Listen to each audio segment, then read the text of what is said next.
धवलनलिननिष्ठं क्षीरगौरं कराग्रैः जपवलय सरोजे पुस्तकाभीष्टदाने दधतममलवर्णं कल्पसूनाभिरामं तुरगवदन विष्णुं नौमि విద్యారిజిష్ణుం. అందరికీ స్వాగతం. ఈరోజు మన గద్యని చదవటానికి ముందుకు వస్తున్న ఔత్సాహికులు ఎవరు? దండక పఠనోద్దండులు ఎవరు?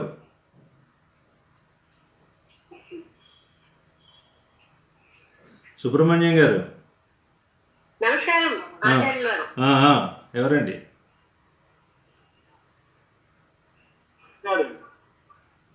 సుబ్రహ్మణ్యం గారు చదువుతారా? చెయ్యండి, సాహసమే చెయ్యాలి. చదవండి, ప్రారంభించండి. ఓం శ్రీరంగనాథాయ నమః.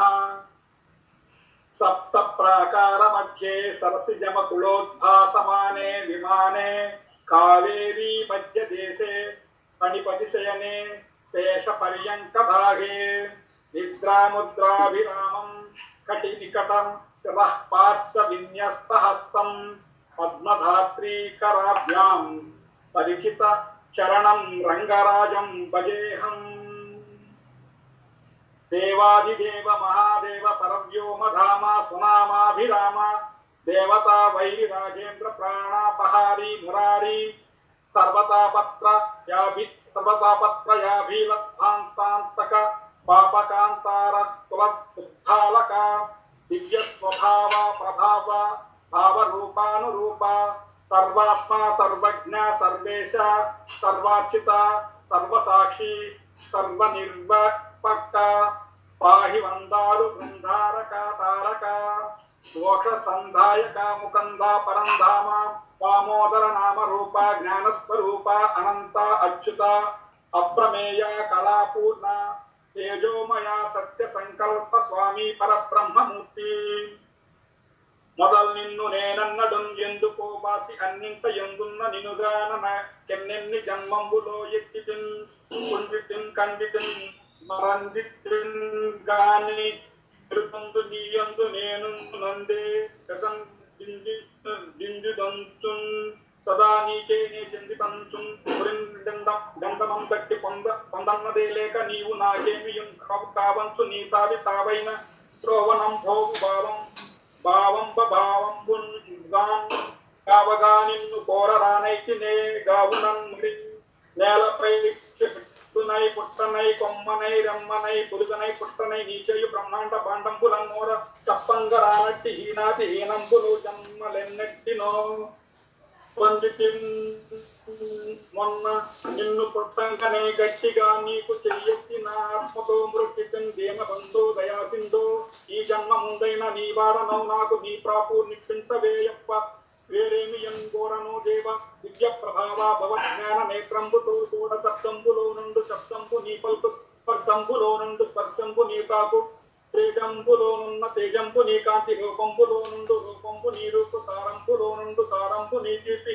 గంధంబులో నుండు గంధంబు నీ తాగి ఈ మిన్ను నీ మాయ ఈ మన్ను నీ మాయ ఎన్నంగ చన్నారు మున్నీరు నీ మాయ మిన్నీరు నీ మాయ కన్నీరు నీ మాయ చెన్నారి పొన్నారి జీవాత్మలందేగ పుట్టించి గిట్టించి ప్రాకర్మ పాశంబులం చుట్టించుటలు కూడా నీ మాయయే కాన ఈమెను నీ మాయయే అన్యున్ కమ్మన్న మాత్రాన కాదా అదేదైనా రమ్మన్న మాత్రాన రాదా మరేదైన పొమ్మన్న మాత్రాన పోదా సదా నీదైనదేదో దయా దృక్త మాపైన కించిత్తు వర్షించి దయా గంగా తరంగామృతోక్త బంగారు గంగాంతరంగ శుభాంగ శ్రీరంగరంగ నమస్తే పునస్తే నమస్తే నమః. చాలా బాగుందండి, చక్కగా సాధన చేశారు. చాలా సంతోషం. శ్రీ రంగనాథ అనుగ్రహ ప్రాప్తిరస్తు. శ్రీకమనీయహారమణి చెన్నుగతానును కౌస్తుభంబునందా కమలావధూటియును ధారతదోప పరస్పరాత్మలందాకలితంబులైన తమ ఆకృతులక్షత పైకి దోచి అస్తోకతనందుతో చనన శోభిలు వెంకట భర్త గొల్చెదన్.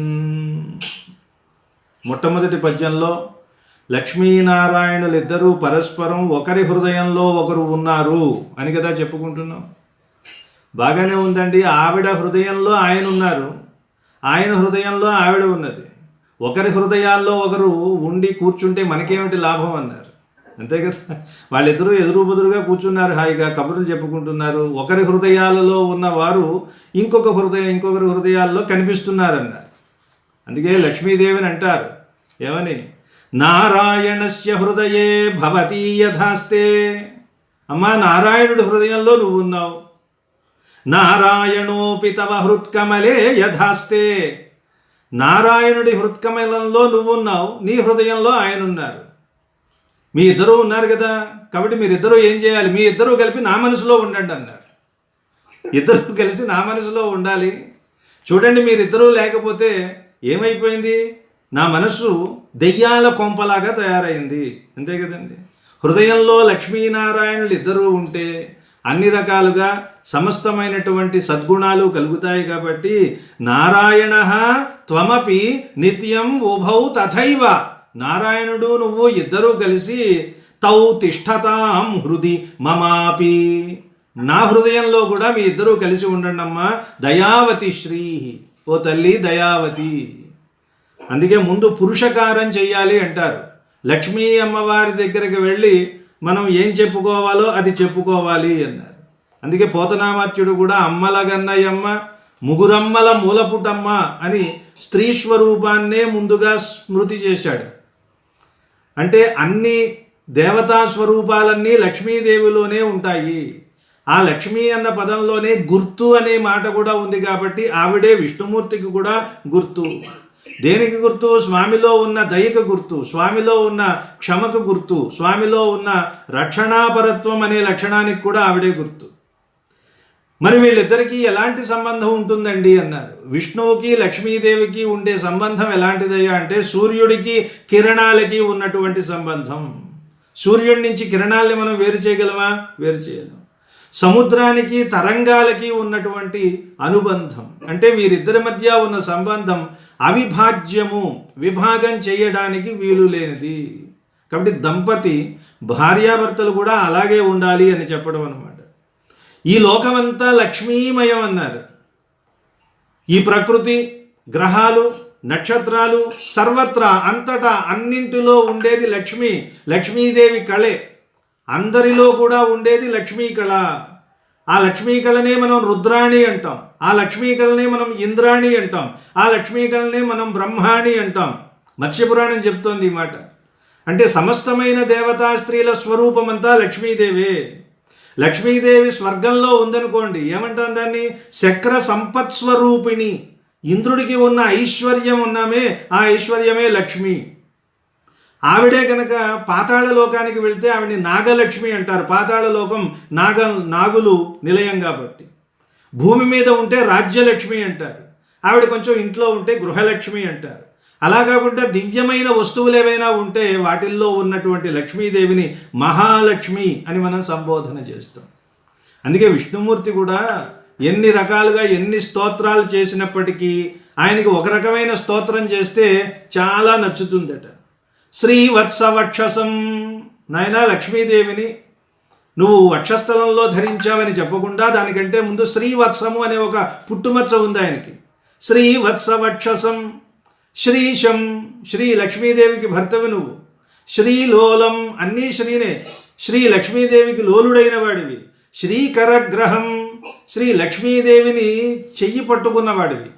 శ్రీకరగ్రహం, కరగ్రహణము, పాణిగ్రహణము అంటే వివాహము అని అర్థం. కాబట్టి లక్ష్మీదేవిని ఎన్నోసార్లు ఆయన పరిణయం ఆడాడు. పదే పదే పదే కూడా లోక కళ్యాణం కోసం మనం భూలోకంలో కూడా ఎన్నో రకాలైన కళ్యాణాలు చేస్తాం. అందరూ అడుగుతారు, ఎందుకంటే స్వామివారికి అన్ని కళ్యాణాలు చేయటం ఏమిటి? కళ్యాణాలు వాళ్ళకి కాదండి, మనకి. ఇక్కడ భూలోకంలో విడిపోతున్నటువంటి దంపతులను కలపాలంటే వాళ్ళకి కళ్యాణాలు చేయాలి. వాళ్ళు ఏ రకంగా కలిసి ఉంటున్నారో తెలుసుకుని ఆ రకమైన ఆదర్శ దంపతిత్వాన్ని మనం పొందాలి. అందుకోసం కళ్యాణాలు చేయటం, వాటికి శాంతి కళ్యాణం అన్నారు. పాణిగ్రహణము అన్నమాట వివాహానికి అనేకమైన నామధేయాలు ఉన్నాయి కదా. పాణిగ్రహణము అంటే పాణిని స్వీకరించడం అన్నారు. సూర్యచంద్రులకైనా గ్రహణాలు ఉన్నాయి, సూర్యచంద్రులకు కూడా గ్రహణాలు ఉన్నాయి. వాటికి పట్టు విడుపు ఉంటుంది, పడుతుంది విడుతుంది. కానీ పాణిగ్రహణానికి పట్టడమే తప్ప విడవడం లేదన్నారు. శ్రీవత్సవక్షసం శ్రీశం శ్రీలోలం శ్రీకరగ్రహం శ్రీమంతం శ్రీనిధిం శ్రీఢ్యం శ్రీనివాసం. శ్రీమంతం శ్రీనిధిం శ్రీఢ్యం శ్రీనివాసం భజే నిశం. అటువంటి శ్రీనివాసుణ్ణి భజించాలి. లక్ష్మీదేవితో కూడి ఉన్నటువంటి స్వామికి మాత్రమే సమస్తమైనటువంటి కళ్యాణ గుణాలు ప్రకాశించేలాగా ఉంటాయి. అంటే భగవంతుడిలో కళ్యాణ గుణగణాలు ఉండవా అంటే ఉంటాయి, కానీ అవి దాచిపెట్టి ఉన్నట్టుగా ఉంటాయి, లోపల ఉంటాయి. వాటిని వాడడు ఆయన చాలా పిసినారి వాడు అనమాట. ఎందుకు వాడాలి అని లోపల దాచుకుంటాడు. కానీ ఈవిడ చాలా ఉదారమైన స్వభావం కలిగినది కాబట్టి ఆవిడ స్వామివారి లోపల దాచుకుని మారుమూల ఉన్న సమస్తమైన గుణాలని బయటికి తిప్పించి బయటికి రప్పించి భక్తులందరికీ పంచిపెట్టేలా చేస్తుంది. కాబట్టి లక్ష్మీదేవితో కూడినటువంటి వెంకటేశ్వర స్వామి విష్ణుమూర్తి సమస్తమైనటువంటి శుభాలను చేకూరుస్తాడు. అందుకే వెంకటేశ్వర స్వామిగా అవతరించిన తర్వాత ఆవిడ కూడా వచ్చేసిందండి. విష్ణు వక్షస్థలంలో ఉండేటటువంటి లక్ష్మీదేవే ఆ తరువాత ఆనంద నిలయంలో ఉన్నటువంటి వెంకటేశ్వర స్వామి వక్షస్థలంలో వ్యూహలక్ష్మిగా ఆవిడ వచ్చి కొలువై ఉన్నది. ఈ వ్యూహలక్ష్మిలోనే తిరుచానూరులో ఉన్నటువంటి వీరలక్ష్మి అంటారు. తిరుచానూరులో ఉన్న లక్ష్మీదేవి పేరు వీరలక్ష్మి, పద్మావతి. వీళ్ళ అందరి అంశాలు కూడా వచ్చి తిరుమలలో ఉన్న వ్యూహలక్ష్మిలో అంతర్భవిస్తాయి. స్వామి నిత్యము వాత్సల్యపూర్ణుడుగా ఉండేలాగా అమ్మవారు చూస్తూ ఉంటుందట. అందువల్ల సమస్తమైన ఈ విశ్వమంతా లక్ష్మీ స్వరూపమే అన్నారు. లక్ష్మి లేకుండా ఏమీ లేదన్నారు. అందుకే లక్ష్మీదేవిని నిరంతరం ధ్యానం చేయాలి. ఎలా చేయాలి? ప్రతిరోజు సోమవారం నాడు లక్ష్మీని ఆరాధన చేస్తే ఆరోగ్యం లభిస్తుందని ఆగమాలు చెప్తున్నాయి. మంగళవారం లక్ష్మీ ఆరాధన జయాన్ని ఇస్తుంది. బుధవారం మనోవికాసం, బుద్ధి వికాసం ఇవన్నీ కలుగుతాయి. మంచి మనసు వస్తుంది, మంచి బుద్ధి వస్తుంది. గురువారం నాడు లక్ష్మీదేవిని మనం ఆరాధన చేస్తే సస్య సంపద అభివృద్ధి చెందుతుందన్నారు. శుక్రవారం నాడు అష్టైశ్వర్యాలు లభిస్తాయి. శనివారం నాడు లక్ష్మీ అమ్మవారిని మనం ధ్యానం చేస్తే ఉన్నతమైన పదవులు లభిస్తాయట. ఆదివారం నాడు నిర్విఘ్నత్వం లభిస్తుంది. ఏ పనైనా మనం తలపెట్టినప్పుడు ఆ పనులన్నీ నిర్విఘ్నంగా జరుగుతాయి. అటువంటి లక్ష్మీదేవి వెంకటేశ్వర స్వామి వారి ముందే ఉండి వెంటనే ఆవిడ ఏం చేస్తోంది? స్వామివారిలో ఉన్న గుణాల్ని ప్రకాశమానం చేస్తోంది. కాబట్టి అటువంటి వెంకట భర్త గొల్చెదన్ అన్నారు. అందరూ ఒకసారి మ్యూట్ చేసుకోండి. మిరియాల సుబ్బారావు గారు ఓకే. వెంకట భర్త గొల్చెదన్ అనడంలో ఉన్నటువంటి ఆంతర్యం అది. సరే. సిరినొక్కప్పుడు కన్మురంగి హరి తంజేరన్ ప్రహర్షించు నుర్వరకున్ వంచన గూడగాగలుగు భాస్వచంద్రశాలా పరంపరలయ్యన్ పరపైన యవ్వని ఫణా పంక్తుల్ భజింతున్ నిరంతరముందాంతుని అయ్యనంతుని అతీత బ్రహ్మ కల్పాంతునిన్. ఆదిశేషుడు భగవంతుడు తరువాత ఉన్నటువంటి శేషస్వరూపుడు కాబట్టి ఆయన శేషి, ఈయన శేషుడు. స్వామివారికి శయ్య, ఆసనం, పాదుక ఇత్యాది ఉపధానం ఇలాంటి అనేకమైన సేవలన్నింటినీ చేసేటటువంటి వాడు. సుభాషిణి గారు మీరు ఒకసారి అన్మ్యూట్ మ్యూట్ చేయాలండి.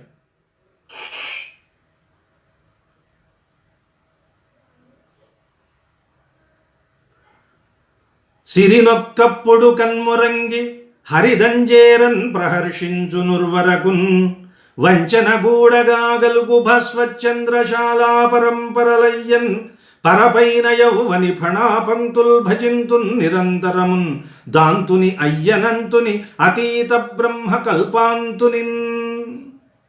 ఆదిశేషుడి స్తుతి మనం చూశాం. ఆ తరువాత గరుత్మంతుడి స్తుతి. గరుడాళ్వార్ అని సంప్రదాయంలో అంటారు గరుత్మంతుణ్ణి. గరుడాళ్వార్లు ఆ గరుత్మంతుణ్ణి ఆరాధన చేస్తే సమస్తమైన శుభాలు కలుగుతాయి. గరుత్మంతుడికి ఉండే 2 రెక్కలు ఉన్నాయి చూశారా, ఒకటి జ్ఞానము, ఒకటి వైరాగ్యము అన్నారు. ఎల్లప్పుడూ ఆయన వైకుంఠంలోనే ఉంటాడు.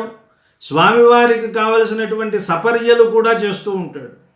దాంతోపాటు వాహనమై భగవంతుడు, ఆయన వేదవేద్యుడు కాబట్టి వేదం ద్వారానే భగవంతుడు ద్యోతమానమవుతాడు, కనిపిస్తాడు కాబట్టి గరుత్మంతుడే వేదస్వరూపుడు అన్నారు. సమస్తమైన పన్నగాలకు ఈయన ఒక రకంగా మోక్షాన్ని ప్రసాదించినటువంటి వాడు. అంటే అమృత భాండాన్ని తెచ్చి సర్పాలన్నింటినీ రక్షించడానికి ఆయన ఒక మహాకార్యాన్ని చేశాడు. మహాభారతంలోనూ పురాణాలలోనూ రకరకాలైనటువంటి వీరోచితమైన కృత్యాలు ఉన్నాయి గరుత్మంతుడికి సంబంధించినవి. గరుడ పురాణం అని పురాణం ఉంది. గరుడ పురాణం చదవకూడదంటారే. పూర్వకాండ, ఉత్తరకాండ అని 2 కాండలు ఉంటాయి. ఆ ఉత్తరకాండలో ప్రేతాలకు సంబంధించినటువంటి విధి విధానాలు చెప్పడం వల్ల దానిని అనుసంధానం చేయడానికి వీలు యోగ్యమైనది కాదు అని చెప్పడం తప్ప మిగిలినంతా గరుడ వైభవాన్ని చెప్పడమే గరుడ పురాణం అనేది మనకు కనిపిస్తుంది. గరుత్ అంటే రెక్క అన్నారు. ఎప్పుడైతే ఒక రెక్క ఉంటుందో ఆకాశంలోకి ఎగరగలుగుతాం.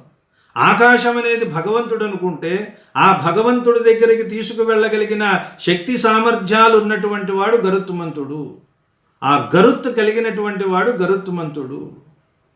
వేదాంత దేశికులు వారని ఆయన గరుడ దండకం పేరుతో ఒక అద్భుతమైన దండకం. శ్రీకృష్ణదేవరాయల వారు చేసినటువంటి ఈ వర్ణన ఎక్కువగా వాల్మీకి రామాయణంలో ఉన్న హనుమంతుడి వర్ణన. సుందరకాండలో హనుమంతుడు ఎలా అయితే ఆకాశంలో ఎగిరాడో అక్కడున్నటువంటి భావాలను చాలా అందంగా తెచ్చుకొని వాటికి ఇంకా ఉత్ప్రేక్షాలంకారాలు కలిపి రాయల వారు చాలా అందంగా మనకు అందించారు. కానీ గరుత్మంతుడికి సంబంధించినటువంటి అనేకమైన వర్ణనలు పూర్వ కవులు చేశారు, సంప్రదాయం తెలిసినటువంటి కవులు కూడా చేశారు. నమః పన్నగనద్ధాయ వైకుంఠ వశవర్తినే శృతి సింధు సుధోత్పాద మందరాయ గరుత్మతే అన్నారు. శృతి అనే సింధువుని, వేదం అనే ఒక సముద్రాన్ని మధించేటటువంటి మందర పర్వతం అండి గరుత్మంతుడు. అంటే సాక్షాత్తుగా వేదస్వరూపుడు అని. నమః పన్నగనద్ధాయ, ఆయన పాదాలకు సర్పాలు చుట్టుకుని ఉంటాయి. ఎందుకంటే సమస్త సర్పాలను తనకు బానిసలుగా చేసుకున్నాడు, సేవకులుగా చేసుకున్నాడు కాబట్టి వాటన్నింటినీ తాను ధరించి ఉంటాడు. నమః పన్నగనద్ధాయ వైకుంఠ వశవర్తినే, వైకుంఠంలో నిరంతరం సంచరించేటటువంటి వాడు.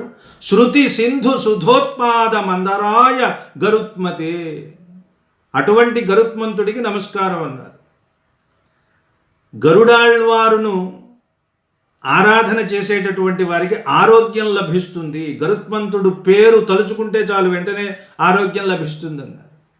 అందుకే రకరకాలైన ఆరోగ్య సమస్యలతో సతమతమయ్యే వాళ్ళు ఈ గరుడికి సంబంధించినటువంటి ఆరాధన చేయాలన్నారు.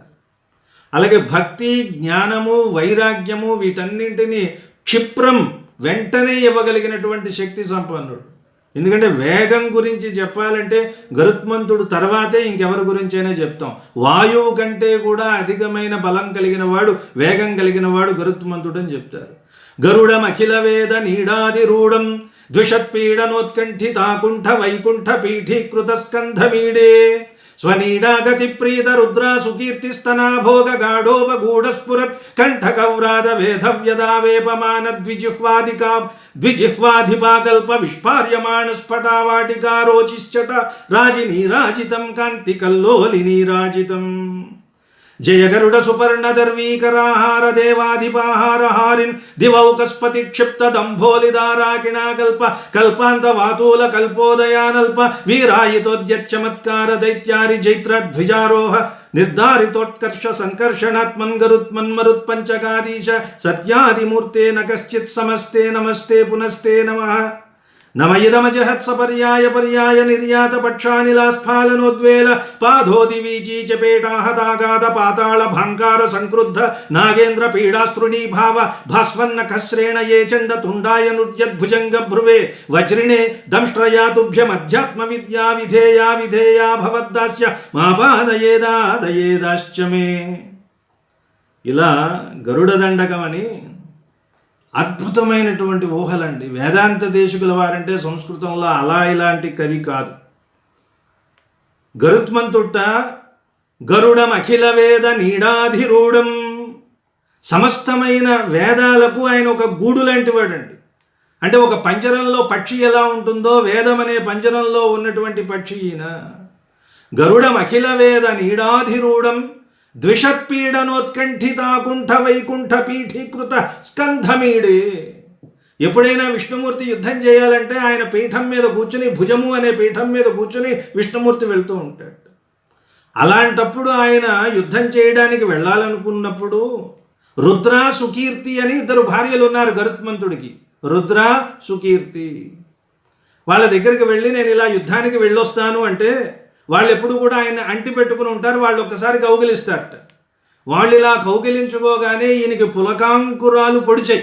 శరీరం మీద ఉన్నటువంటి వెంట్రుకలు నిక్కబొడుచుకునేసరికి ఆ వెంట్రుకలు ఒక్కొక్కటి ఒక్కొక్క వజ్రాయుధంలాగా తయారయ్యి ఆయన పాదాలకు కట్టుకున్నటువంటి ఆభరణాలుగా పెట్టుకున్న సర్పాలకి గుచ్చుకుని అవి ఒక్కసారి భయపడిపోయి ఇలా పడగలు విప్పార్చేట. సర్పాలు చాలా కాళ్ళకి ఉన్నాయి కదండి ఆయనకి. కర్టకవ్రాత వేధవ్యదా వేపమాన ద్విజిహ్వాధిపాగల్ప విష్పార్యమాణ స్ఫట వాటికారత్న రోచిశ్చటారాజి నీరాజితం కాంతి కల్లోలి నీరాజితం. అలా భయపడినటువంటి సర్పాలు ఒక్కసారిగా పడగలు విప్పగానే ఆ పడగల మీద ఉన్న మణులు, ఆ మణులన్నీ ఒక్కసారి కాంతి వచ్చి ఇలా పడగలు తిరుగుతూ ఉండడంతో గరుత్మంతుడికి హారతిస్తున్నట్లుగా ఉంది. కాబట్టి గరుడు చేసినటువంటి సాహసోపేతమైన కృత్యాలు తల్లిదండ్రుల పట్ల పిల్లలు ఎంత బాధ్యతాయుతంగా ఉండాలి. వినత అని కశ్యప ప్రజాపతికి ఒక భార్య, దితి అదితి అని ఇద్దరు భార్యలు, మొత్తం 17 మంది భార్యలు కశ్యప ప్రజాపతికి. దితి అదితి ఒక జంట అన్నమాట. దితికి పుట్టిన వాళ్ళంతా దైత్యులు అన్నారు, రాక్షసులు. అదితికి పుట్టిన వాళ్ళంతా ఆదిత్యులు, వాళ్ళే దేవతలు అన్నారు. అలాగే కద్రువ వినత అని ఇద్దరున్నారు.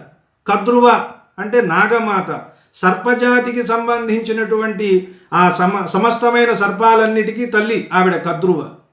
అలాగే పక్షి జాతికి తల్లి వినత. ఈ వినత తపస్సు చేసిందండి. ఎలాంటి తపస్సు చేసింది? సాక్షాత్తుగా శ్రీమన్నారాయణుడు లాంటి నాకు పుత్రుడు కావాలి అని ఆవిడ తపస్సు చేసిందట. అలా తపస్సు చేస్తే కశ్యప ప్రజాపతి అనుగ్రహం వల్ల పుట్టినటువంటి వాడు గరుత్మంతుడు. పుట్టినప్పటి నుంచి గరుత్మంతుడు ఒక సేవకుళ్లాగా కద్రువ దగ్గర కద్రువ పిల్లలకి సేవ చేస్తూ ఉండవలసి వచ్చింది. దానికి ఒక కథ పూర్వం ఉంది. కద్రువ వినత వీళ్ళిద్దరూ ఒక పోటీ పెట్టుకుంటే ఆ పోటీలో ఆ వినత ఓడిపోతుంది. దానికి ప్రతిఫలనంగా కద్రువకి సేవ చేయాలి, ఆవిడ సంతానం కూడా సేవ చేయాలి అని ఒక ఒప్పందం. దాంతో పుట్టినప్పటి నుంచి ఈ గరుత్మంతుడు ఆ నాగులన్నింటినీ భుజం మీద ఎక్కించుకుని అలా విహరిస్తూ ఉండాలన్నమాట. రోజు పైకి తిప్పుతూ ఉండాలి. ఒకసారి కొంచెం పైకి వెళ్ళాడంతే సూర్యకాంతికి కొన్ని పాములు మలమల మాడిపోయినాయి. మరి వీటికి మళ్ళీ పునర్జన్మ రావాలి అంటే, అవి బతకాలి అంటే అమృతం తేవాలి. ఆ అమృతం తేవడానికి గరుత్మంతుడిని ఆదేశిస్తుంది కద్రువ. అయితే నేను అమృతం తెచ్చిస్తాను, మాకున్నటువంటి ఈ దాస్యం పోగొడతావా అంటే అలాగే అంటుంది. అందుకోసం గరుత్మంతుడు వెళ్తాడండి, స్వర్గానికి వెళ్తాడు. స్వర్గంలో రకరకాలైనటువంటి ఎన్నో అడ్డంకులు, వాటన్నింటినీ కూడా ఎంతో సహనంగా ఓపికగా వెళ్తాడు. ముందు తండ్రి గారి దగ్గరికి వెళ్ళి అడుగుతాడు, అయ్యా నేను ఇలా వెళ్ళాలనుకుంటున్నాను, నాకు బాగా ఆకలిగా ఉంది, ఏం చేయమంటారండి? ఏం చేయమంటారంటే దారిలో గజకచ్చపులు అని ఇద్దరు ఉన్నారు. శతయోజనాల విస్తీర్ణం, చాలా పెద్ద పెద్ద ఒక ఏనుగు ఒక తాబేలు, వీళ్ళిద్దరూ పూర్వజన్మలో అన్నదమ్ములు. వాళ్ళందరూ ఈ తగాదాలతో ఎప్పుడూ కొట్టుకుంటూ ఉండి అలాగే పడున్నట్ట. కొన్ని వేల సంవత్సరాల నుంచి ఉన్నారు. వాళ్ళని నువ్వు తింటే తప్ప వాళ్ళకి శాప విమోచనం కలగదు అని తండ్రి గారు చెప్తారు. చెబితే దారిలో వెళ్తూ వెళ్తూ వాళ్ళని పట్టుకుని వెళ్తాడు. అయితే మరి వాళ్ళని ఎక్కడ పట్టుకుని ఎక్కడ పెట్టుకుని తినాలి? ఎక్కడా లేదు. ఒక రోహణ పర్వతం అని ఒక పర్వతం మీద అక్కడ పెట్టుకుని మొత్తానికి వాళ్ళని తిని, అక్కడ ఒక వృక్షం ఉంటే ఆ వృక్షం మీద వాలితే ఆ వృక్షానికి వాలఖిల్యులు అనే ఒక అంగుష్ట మాత్రంతో ఉన్నటువంటి మహర్షులు ఉంటారు. వాళ్ళు కింద పడిపోకుండా వాళ్ళని రక్షించి వాళ్ళని మళ్ళీ ఒక మంచి చోట ఉంచి వాళ్ళ అనుగ్రహాన్ని పొంది. ఎందుకు ఇవన్నీ అంటే జీవితంలో సమస్యలు అనేవి వస్తాయండి. గరుత్మంతుడు అంతటి వాడికే వచ్చాయి. వచ్చినప్పుడు ప్రతి సమస్యకి ఒక పరిష్కారం ఉంటుంది. ఆ సమస్య పక్కనే పరిష్కారం ఉంటుంది. మనం ఎప్పుడైతే తెలివి తప్పుతామో ఆ పరిష్కారం మొహం చాటేస్తుంది. ఉత్సాహంగా ఉంటూ ధైర్యంగా ఉంటూ సమస్యని సాధించే మార్గంలో కనుక ప్రయత్నం చేసినట్టయితే ఆ సమస్య మనకి లొంగుతుంది, పరిష్కారం లభిస్తుంది అని చెప్పడానికి గరుత్మంతుడి జీవితమే ఒక ఉదాహరణ. పెద్దల పట్ల ఎంత ఉన్నతంగా ఉండాలి, గౌరవంతో ఉండాలి. నిజానికి ఇంద్రుడు వచ్చాట. ఇంద్రుడు సోదరుడే అవుతాడు. అమృత భాండాన్ని తీసుకువెళ్ళిపోతుంటే వజ్రాయుధాన్ని వేశాడు. వజ్రాయుధం గరుత్మంతుడి ముందు ఎందుకు పనికిరాదనమాట. మరి పెద్దవాడు కదా, వజ్రాయుధాన్ని వేశాడే ఇంద్రుడు. మరి అలా వజ్రాయుధాన్ని వేసినప్పుడు మనం గౌరవించకపోతే ఎలా అనుకుని ఒక ఈకని రాల్చట. అంటే లోకంలో ఏమైంది, ఆయన వజ్రాయుధం వేస్తే గరుత్మంతుడికి ఏమీ కాలేదు అని చెప్పుకుంటారు కదా తర్వాత. అందుకని ఆయన వజ్రాయుధాన్ని గౌరవించడం కోసం వజ్రమునకు ఒక ఈక వైచిన బలశాలి అని కవులు అద్భుతంగా వర్ణించారనమాట. ఎందుకంటే తనంతట తానుగా ఒక ఈకని విడిచిపెట్టాడు ఇంద్రుణ్ణి గౌరవించడం కోసం. ఇక ఇంద్రుడు ప్రాధేయపడ్డాడు, నాయన అమృతం నువ్వు తీసుకువెళ్ళిపోతే ఏమైపోతాం మేమంతా అంటే, నేను ఇచ్చిన మాట ప్రకారం అమృతాన్ని తీసుకుని వెళ్ళి వాళ్ళకి అప్పచెబుతాను, ఆ తర్వాత నువ్వు తెచ్చేసుకో, నాకు సంబంధం లేదంటాడు. ఆ రకంగా ఉభయతారకంగా ఉండేలాగా వీళ్ళకి వాళ్ళకి అన్ని రకాలుగా ఆయన చేశాడు. అటువంటి గరుత్మంతుడి వైభవం అంతా ఇంతా కాదండి, అపారమైన వేగం కలిగినటువంటి వాడన్నారు. తార్క్ష్యుడు అని పేరు ఆయనకి, గరుత్మంతుడు అని పేరు, సుపర్ణుడు అని పేరు. మంచి రెక్కలు కలిగిన వాడు, సువర్ణం లాంటి సుపర్ణాలు కలిగిన వాడు అన్నారు. ఆ రెక్కలేమిటి? జ్ఞానము, వైరాగ్యము. భగవంతుడి దగ్గరికి మనల్ని నేరుగా వేగంగా తీసుకువెళ్ళగలిగినటువంటి శక్తి సామర్థ్యాలు కలిగిన వాడు, అలాగే భగవంతుణ్ణి మన దగ్గరికి తీసుకురాగలిగిన వాడు. ఈ రెండు లక్షణాలు గరుత్మంతుడిలో ఉన్నాయి కాబట్టి అపారమైనటువంటి శక్తిని, యుక్తిని, బుద్ధిని ప్రసాదిస్తాడు. ఈ లక్షణాలన్నింటినీ ఉపయోగిస్తూ రాయలవారు చేసినటువంటి అద్భుతమైన వర్ణన మనం చూశాం అంతకుముందు. ఏమిటది? ఖనటత్పయోబ్ధి వీక్ష్య రసాతలాన్యోన్య పిండీకృతాంగ భీతాండజములు ధృతకులాయార్ధఖండిత సమిల్లవరూప చరణాంతిక భ్రమత్తరువరములు ఘనగుహాఘటిత ఝాంకరణలోకైక ద్విద్దుందుభీకృతమేరు మందరములు చటుల ఝంపాతరస్వ నగరీ విపరీత పాతితాశాకోణ పరిబృఢములు ప్రబలతర బాడపీకృతే రమ్మదములు భాస్వరే రమ్మదీకృత బాడభములు పతక సమ్రాట్పతత్ర ప్రభంజనములు వృజిన తూల ఊఘముల దూల విసరుగాత. అస్మదాచార్య పర్యంతం వందే గురు పరంపరాం అని చెప్తూ ఉంటారు. అంటే ఈరోజు మనకి జ్ఞానాన్ని ప్రసాదించిన ఆచార్యుల వరకు ఎక్కడి నుంచి అన్నారు? మొట్టమొదటి ఆచార్యుడు ఎవరు, మొట్టమొదటి గురువు ఎవరయ్యా అంటే లక్ష్మీనారాయణులే. మొట్టమొదట నారాయణుడు, నారాయణుడు తర్వాత లక్ష్మీదేవి, లక్ష్మీదేవి తర్వాత మనకు ఉన్న గొప్ప ఆచార్యుడు ఎవరయ్యా అంటే విశ్వక్సేనుల వారు అన్నారు. విశ్వక్సేనుడు మూడవ ఆచార్యుడు. అయితే మరి రాయలవారి మధ్యలో శేషుణ్ణిను గరుడుణ్ణి తీసుకువచ్చి 4వ స్థానంలో విశ్వక్సేనుల వారిని పెట్టారు. అంటే ఆయన శేషి, తర్వాత శేషుడు, తర్వాత గరుత్మంతుడు. అది ఆయనకు నచ్చిందే తప్ప నిజమైనటువంటి సంప్రదాయబద్ధంగా చూసినట్టయితే 3వ ఆచార్యుడు విశ్వక్సేనుల వారే సంప్రదాయం ప్రకారం. రాయలవారు వైష్ణవుడైనా ముందు వెళ్ళినట్టయితే కొన్ని చాలా తేడాలు ఉంటాయి. దానికి మరి ఆయన భావనో లేకపోతే కావాలని అలా ఆయన మార్చాడో తెలియదు. విశిష్టాద్వైత సిద్ధాంతానికి పూర్తిగా ఈ కావ్యం లక్ష్యంగా ఉంటుందా అంటే తర్వాత ఉన్నటువంటి నిష్ణాతులు అబ్బే లేదండి, రాయలవారు ఇంకొంచెం బాగా వేదాంతం వంట పట్టించుకోవలసినది అని చేసినటువంటి ఆక్షేపణలు కూడా ఉన్నాయి. ఆ తరువాత కొంతకాలానికి సాయపనేని వెంకటాద్రి నాయుడు అని ఒక ఆయన కూడా రాజే, దాదాపు 1700 ప్రాంతం, రాయల తర్వాత ఒక 200 సంవత్సరాల తర్వాత వచ్చాడు. సాయపనేని వెంకటాద్రి నాయుడు అని ఆయన సకల జీవ సంజీవనము అనే ఒక అద్భుతమైన గ్రంథం రాశాడు. అది కూడా వైష్ణవ సిద్ధాంతాలకు అనుగుణంగా రాసిన గ్రంథమే. దాన్ని 2వ ఆముక్తమాల్యద అంటారు. 2వ ఆముక్తమాల్యద, అపర ఆముక్తమాల్యద. అంత ప్రౌఢంగా ఉంటుంది కావ్యం. ఆయన వైష్ణవ సిద్ధాంతాలని, విశిష్టాద్వైత సిద్ధాంతాలని చాలా చక్కగా పాటించాడు. సరే, ఇప్పుడు మనం విశ్వక్సేనుల వారిని చూస్తున్నాం. చూడండి ఒక్కసారి ఆ పద్యం. పూని ముకుందునాజ్ఞ కనుబొమ్మనెగాంచి అజాండ భాండముల్వానను మీద పోవనడువన్ కొనె తన్నన అగ్రనిశ్చలత్వానచలత్వనిష్టలే సమస్త జగమ్ముల జడ్యచేతనల్గా అనుతికెక్కు సైన్యపతి కంచనవేత్రమునాశ్రయించదన్. సైన్యపతి కాంచనవేత్రమునాశ్రయించదన్. శ్రీమన్నారాయణుడికి సర్వ సైన్యాధ్యక్షుడు ఒక ఆయన ఉన్నారు. ఆయన పేరు విశ్వక్సేనుల వారు అన్నారు.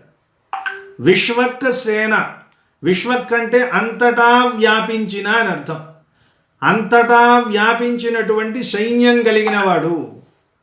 ఆయనలో క్రమశిక్షణ అనేది ఒకటి ఉంటుందండి.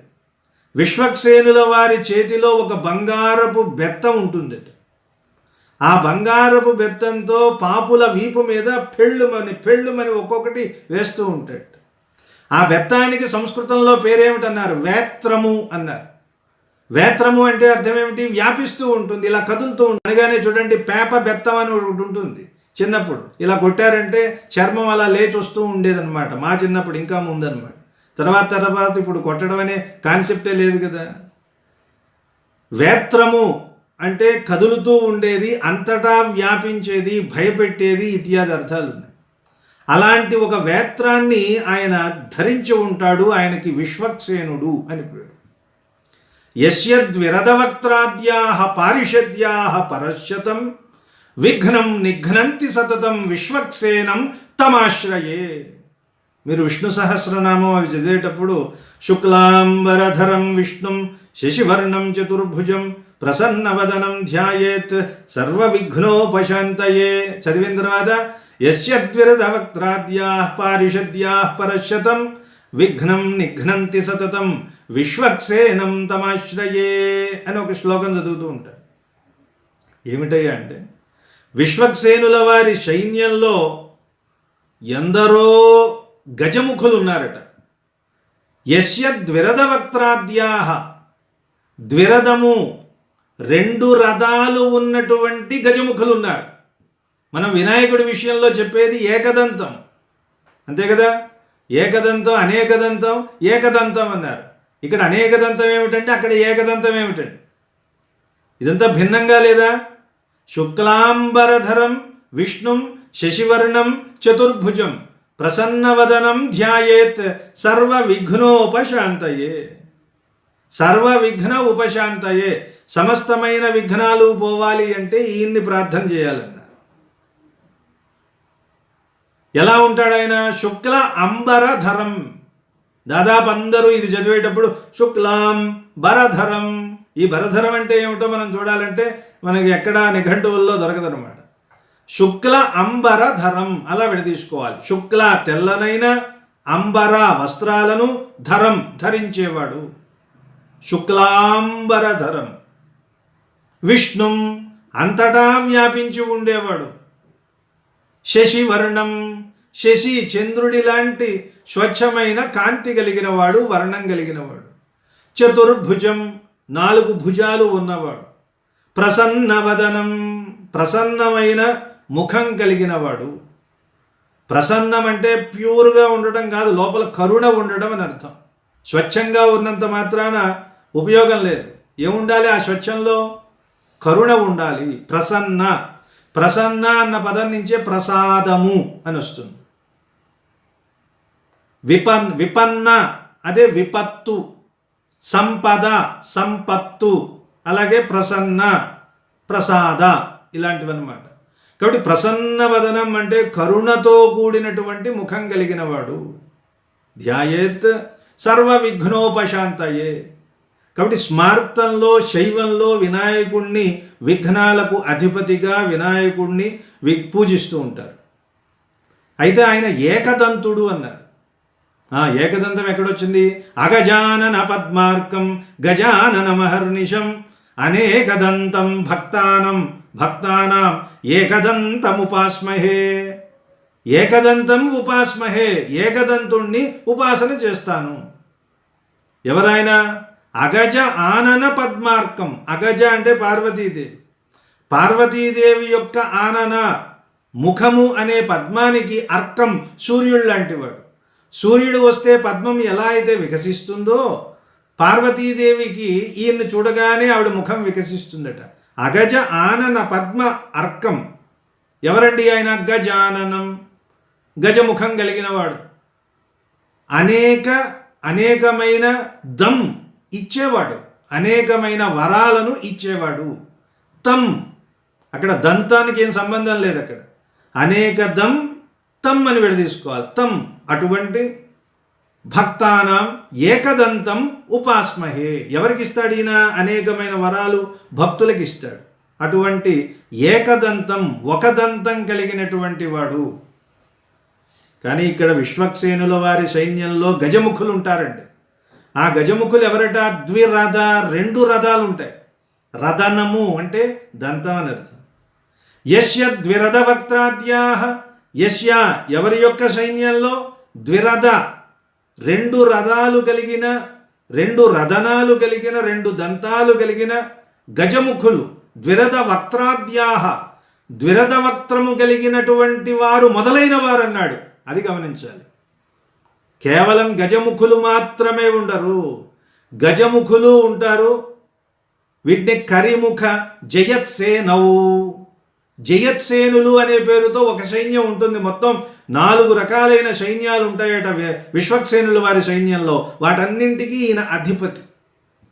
కరిముఖ జయత్సేనౌ కాలాహ్వయ సింహముఖౌ అని వాళ్ళు ఇద్దరు ఒక జంట, వీళ్ళు ఇద్దరు ఒక జంట. మొత్తం 4 రకాలైన సైన్యం ఉంటుందట విశ్వక్సేనుల వారి సైన్యంలో. అదే చెప్తున్నాడు. యస్య ద్విరథ వక్త్రాద్యాః, యస్య ఎవరి యొక్క సైన్యంలో ద్విరథ వక్త్రాద్యాః, ద్విరథ వక్త్రం కలిగిన గజముఖులు లాంటి వాళ్ళు చాలామంది, అనేక రకాలుగా ఉన్న వాళ్ళు ఉన్నారో. పారిషద్యాః పరశ్యతం, పరశ్యతం 100ల కొద్దీ, 1000ల కొద్దీ, లక్షల కొద్దీ, కోట్ల కొద్దీ ఎవరి సైన్యంలో గజముఖులు, సింహముఖులు, కాలాహ్వయులు, జయత్సేనులు అనే సైన్యం ఉందో అటువంటి విశ్వక్సేనుల్ని మనం స్తుతిం చేయాలి. యస్యద్విరథ వక్త్రాద్యాః పారిషద్యాః పరశ్యతం. వీళ్ళందరూ కలిసి ఏం చేస్తారు? విఘ్నం నిఘ్నంతి సతతం. సతతం ఎల్లప్పుడూ విఘ్నం, విఘ్నాలన్నింటినీ నిఘ్నంతి. ఘ్న అంటే చంపడం అని అర్థం. విఘ్న అన్నారు అంటే అదేం చేస్తుంది? ఒక పని జరగబోతూ ఉంటే ఆ పనిని పూర్తిగా నాశనం చేసేస్తుంది. ఆ నాశనం చేసే విఘ్నాన్నే ఘ్న ఇది చంపుతుందట. ఏది?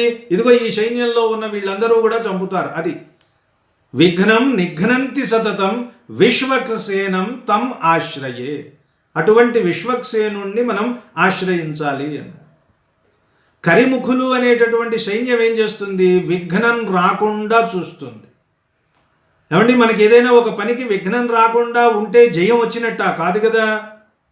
అపజయము కాదు, జయము కాదు. విఘ్నం రానంత మాత్రాన మనం జయం పొందలేం కదా. అందువల్ల కరిముఖులు ఏం చేస్తారు? ఏవైనా ఆటంకాలు ఉంటే వాటిని పోగొడతారు. వెంటనే జయత్సేనులు వచ్చి ఆటంకాలు పోయాయి కాబట్టి విజయాన్ని కలుగజేస్తారు. అందువల్ల విశ్వక్సేనుల వారికి 2 భార్యలు అన్నారు. ఒక భార్య పేరు సూత్రవతి, ఇంకొక భార్య పేరు జయా. జయాదేవి, సూత్రవతి, వీళ్ళిద్దరూ భార్యలు. జయత్సేనులు అనేవాళ్ళు జయాన్ని ఇస్తారు. ఇక కాలాహ్వయులు ఏం చేస్తారంటే ప్రతి ఒక్కరిలో చెడు ఆలోచన అనేది రాకుండా సమూలంగా నాశనం చేస్తారు. ముందు దుష్ట భావన అనేది పోగొట్టేస్తారు. దుష్ట భావన పోగొట్టినప్పటికీ కూడా ఎవడైనా దుష్టుడు ఉన్నాడు అనుకోండి, తర్వాత ఉన్నటువంటి సింహముఖులు, సింహం ముఖంతో ఉన్నవాళ్ళు కొన్ని కోట్ల మంది ఉంటారు ఆయన సైన్యంలో. వాళ్ళు ఏం చేస్తారు, ఆ దుష్టులందరినీ చీల్చి చెండాడుతారు. ఈ రకంగా 4 రకాలైనటువంటి సైన్యాలు, గణాలు ఆయన సైన్యంలో ఉన్నాయి. ఈయనెవరండి అంటే సాక్షాత్తుగా శ్రీమన్నారాయణుడి సర్వ సైన్యాధ్యక్షుడు. ఎలా ఉంటాడు? చూడడానికి అచ్చం విష్ణుమూర్తిలాగే ఉంటాడు, ఏమాత్రం తేడా ఉండదు. 2 చేతుల్లో శంఖం చక్రం ధరిస్తాడు.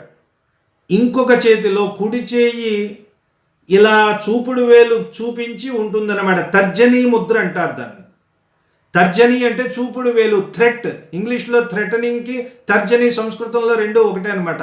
బెదిరిస్తూ ఉంటుంది, తర్జనీ ముద్రతో ఉంటాడు. అంతే కదండి. మనం ఎవరినైనా నిన్ను చంపేస్తాను, నరికేస్తాను, పొడి చేస్తానంటే ఈ వేలు చూపిస్తావా, బొటన్ వేలు చూపిస్తావా? ఏ వేళ్ళు చూపించం కదండి, ఈ వేలే చూపిస్తాను. దీనికి తర్జని అని పేరు. తర్జనం చేస్తుంది అంటే బెదిరిస్తుంది, భయపెడుతుంది అన్నమాట. కాబట్టి తర్జనీ ముద్రతో ఉంటాడు. ఇంకొక చేతిలో గద ఉంటుంది. ఈ లక్షణాలన్నింటినీ ఆగమాలు వర్ణించాయి. విశ్వక్సేనుల వారికి సంబంధించినటువంటి సమస్తమైన వివరాలు మనకి పాంచరాత్ర ఆగమం అనే ఆగమశాస్త్ర గ్రంథాల్లో దొరుకుతాయి. వైఖానస ఆగమం అని ఇంకొక ఆగమం ఉంది. విఖనస మహర్షి రాసినటువంటి ఒక ఆగమం. వీటన్నింటిల్లో కూడా ఉంటాయి.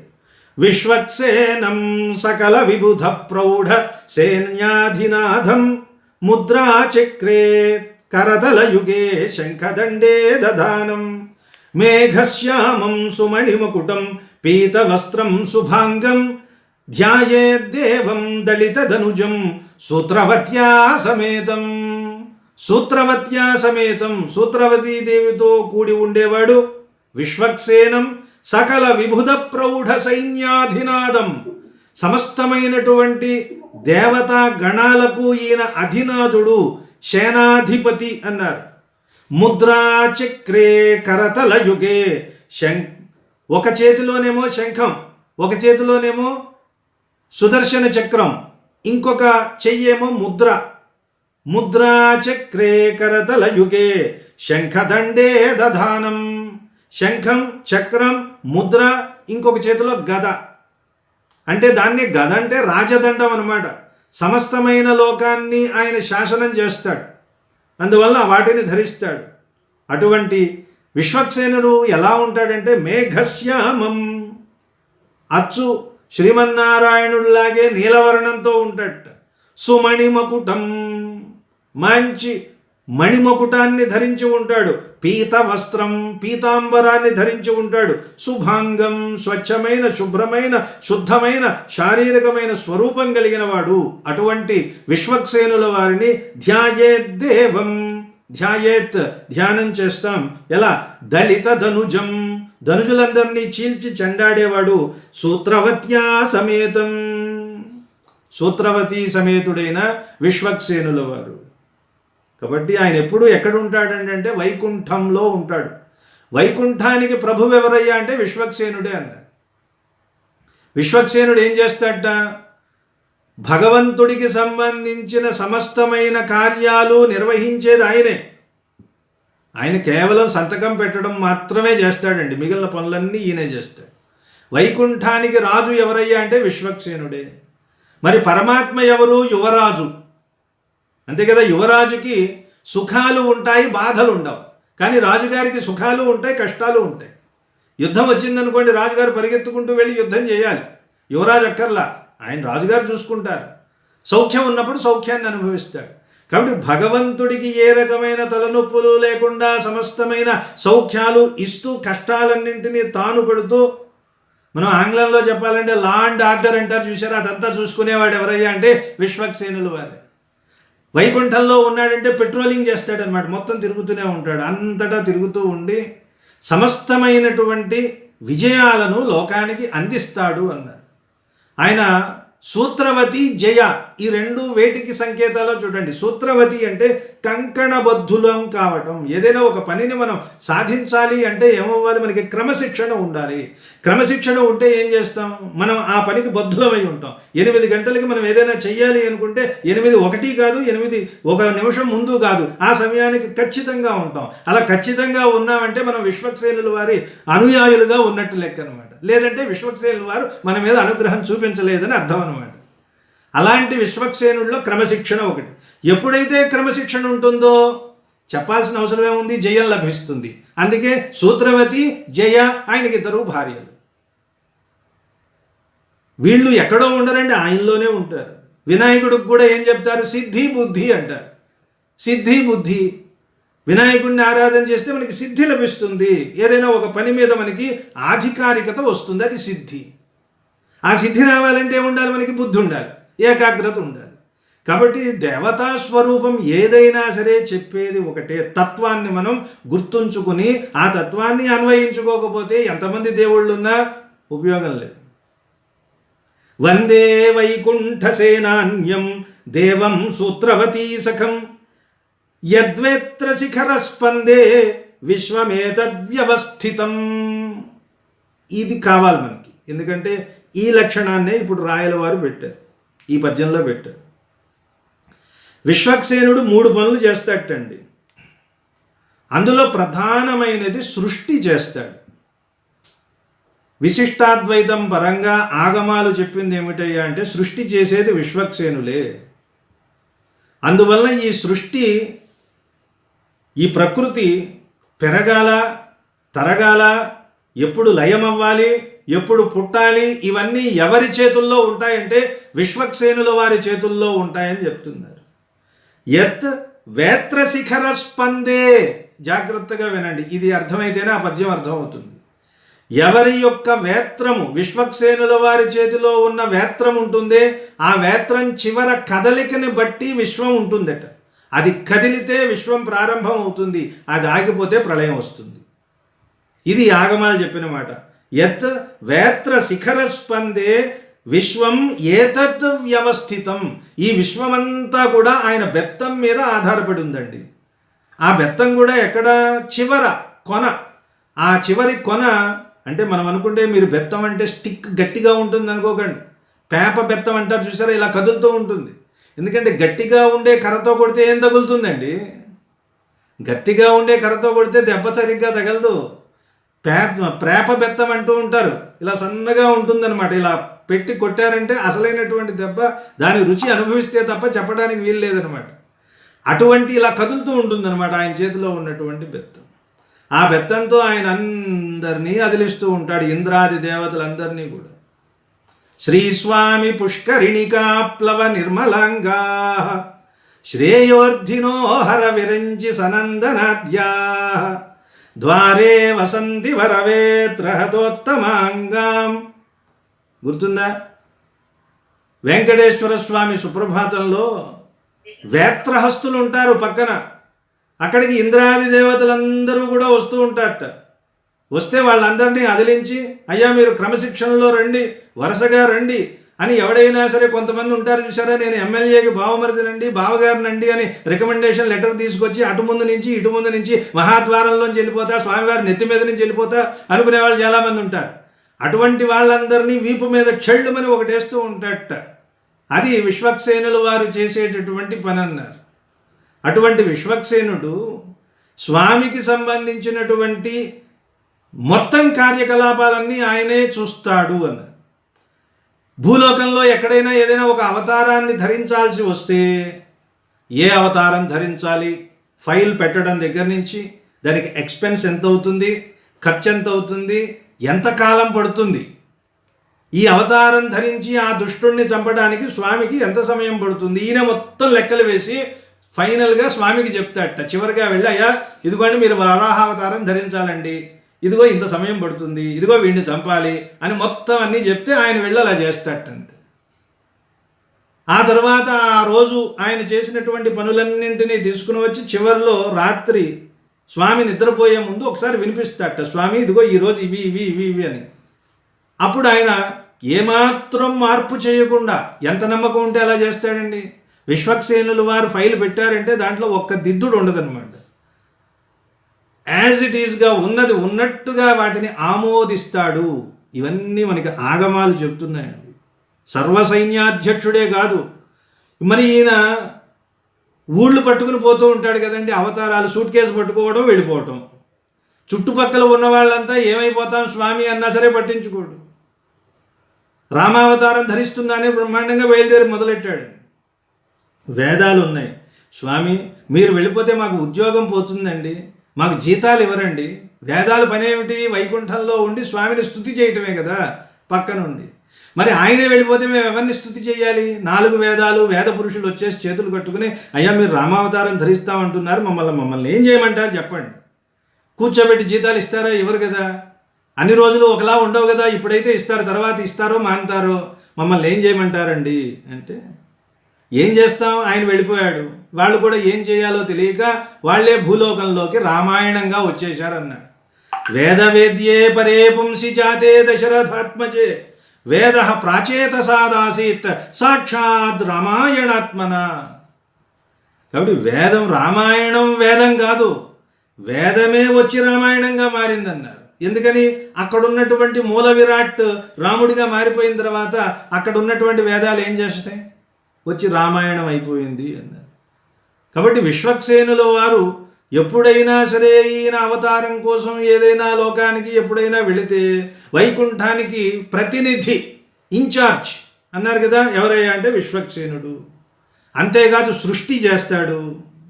స్వామి ఏ అవతారం ధరించాలి, ఎంతకాలం ఉండాలి, ఎక్కడ ఉండాలి, ఇలాంటివన్నీ నిర్ణయాధికారం ఎవరికి ఉందంటే ఈయనకే ఉంది. అంగుళి ముద్రతో నడిపిస్తాడండి.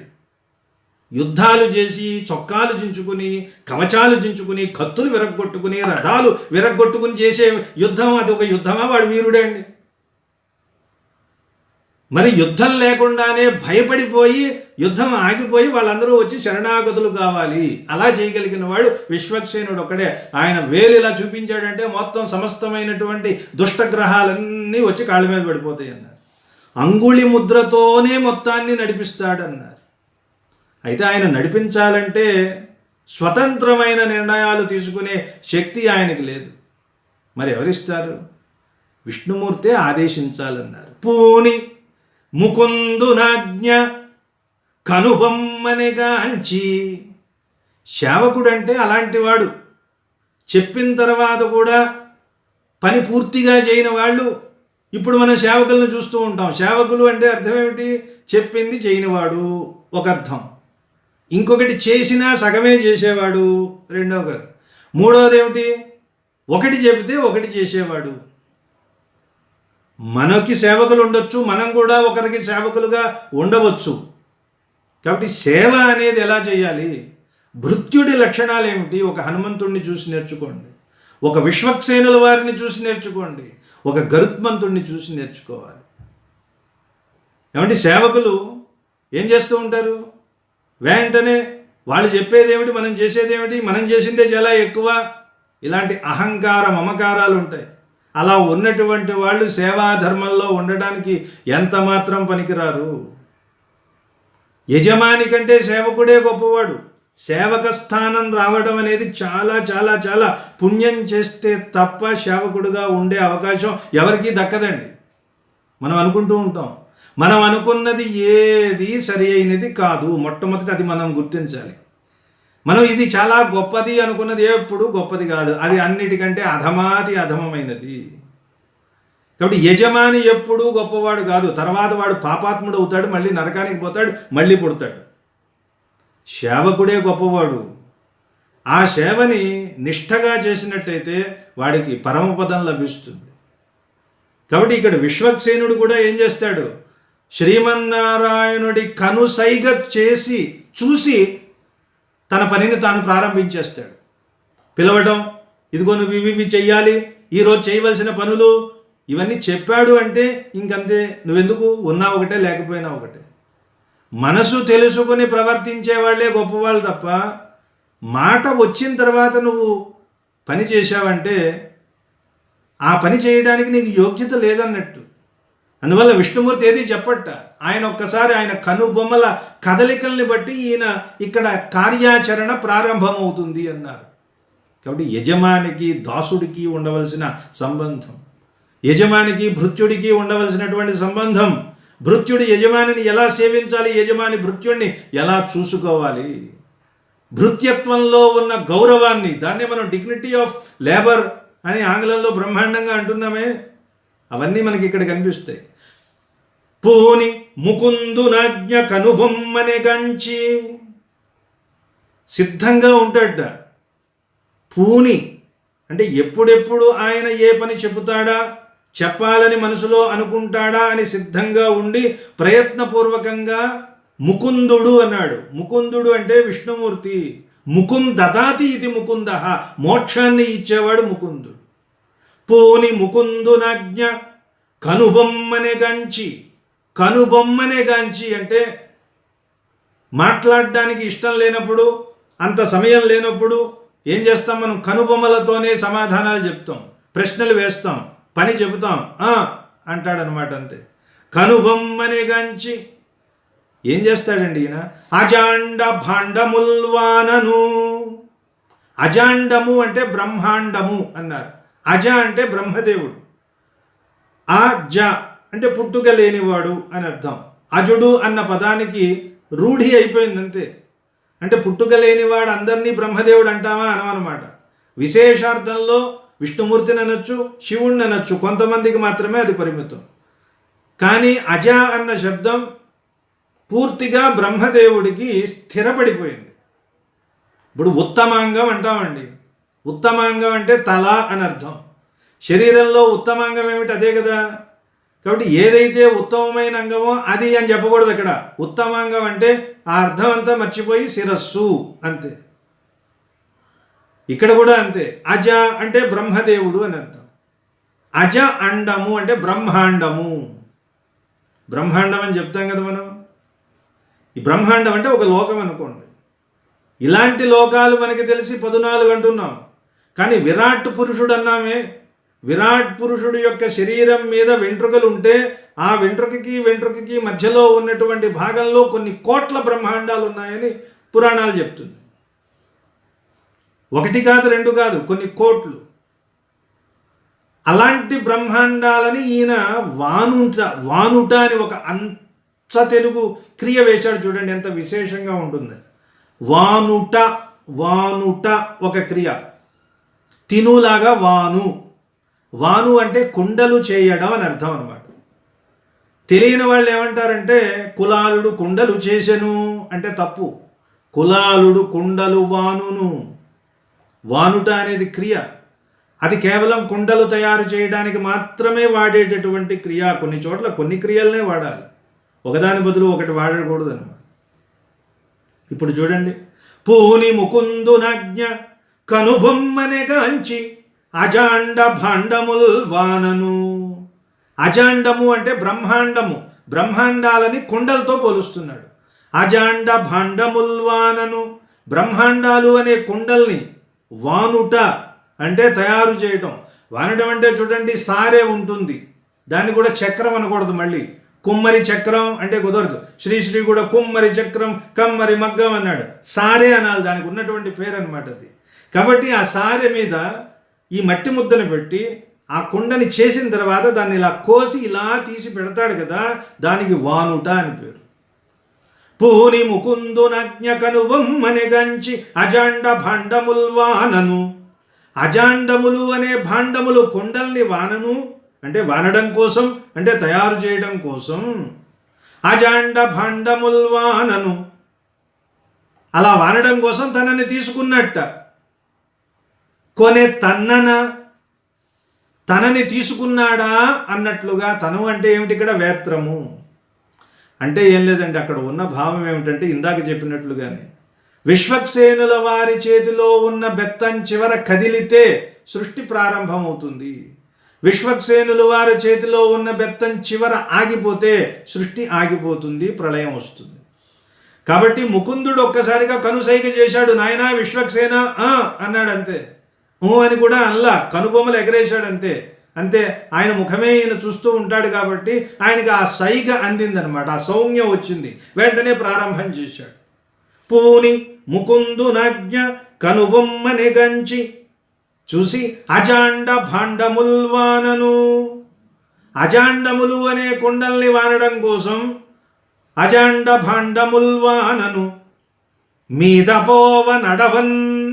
అది మీద వానను, మీద ఆ తరువాత సృష్టి చేసిన తరువాత పోవన్ అడవన్ అంటే ఆ తయారు చేసిన భాండాలన్నింటినీ కూడా పోయేలాగా నాశనం చేయడం కోసం రెండు పనులు అన్నమాట. ముకుందుడు ఆజ్ఞ ఇవ్వగానే సృష్టి చేస్తాడు మీద, ఆ తరువాత పోవన్ అడవన్, అడచుట్ట అంటే నాశనం చేయుట, దాన్ని మళ్ళీ నాశనం చేయడం కోసం మీద పోవనడవన్ కొనే తీసుకున్నాడా, తనను తీసుకున్నాడా అన్నట్లుగా. అంటే దేన్ని తీసుకున్నాడు? చేతిలోకి ఆ బెత్తాన్ని తీసుకున్నాడు. ముకుందుడు ఒక్కసారి ఆజ్ఞ ఇవ్వగానే సృష్టి చేయడానికి మళ్ళీ నాశనం చేయడం కోసం ఒక ఉపకరణం ఉండాలి కదండి, ఇన్స్ట్రుమెంట్. సంస్కృతంలో దాన్ని ఉపకరణం అంటారు. వేదాంతంలో చెప్పాలి అంటే కారణము, కార్యము, ఉపకరణము అన్నీ భగవంతుడే అన్నారు. ఒక కుండ తయారు కావాలంటే దానికి మట్టి ఉంటుంది, ఒక మూల పదార్థం, ఆ మూల పదార్థం కూడా భగవంతుడే. దాన్ని చేసినటువంటి వాడు కూడా కులాలుడు అంటారు, చేసినవాడు వాడు కూడా భగవంతుడే.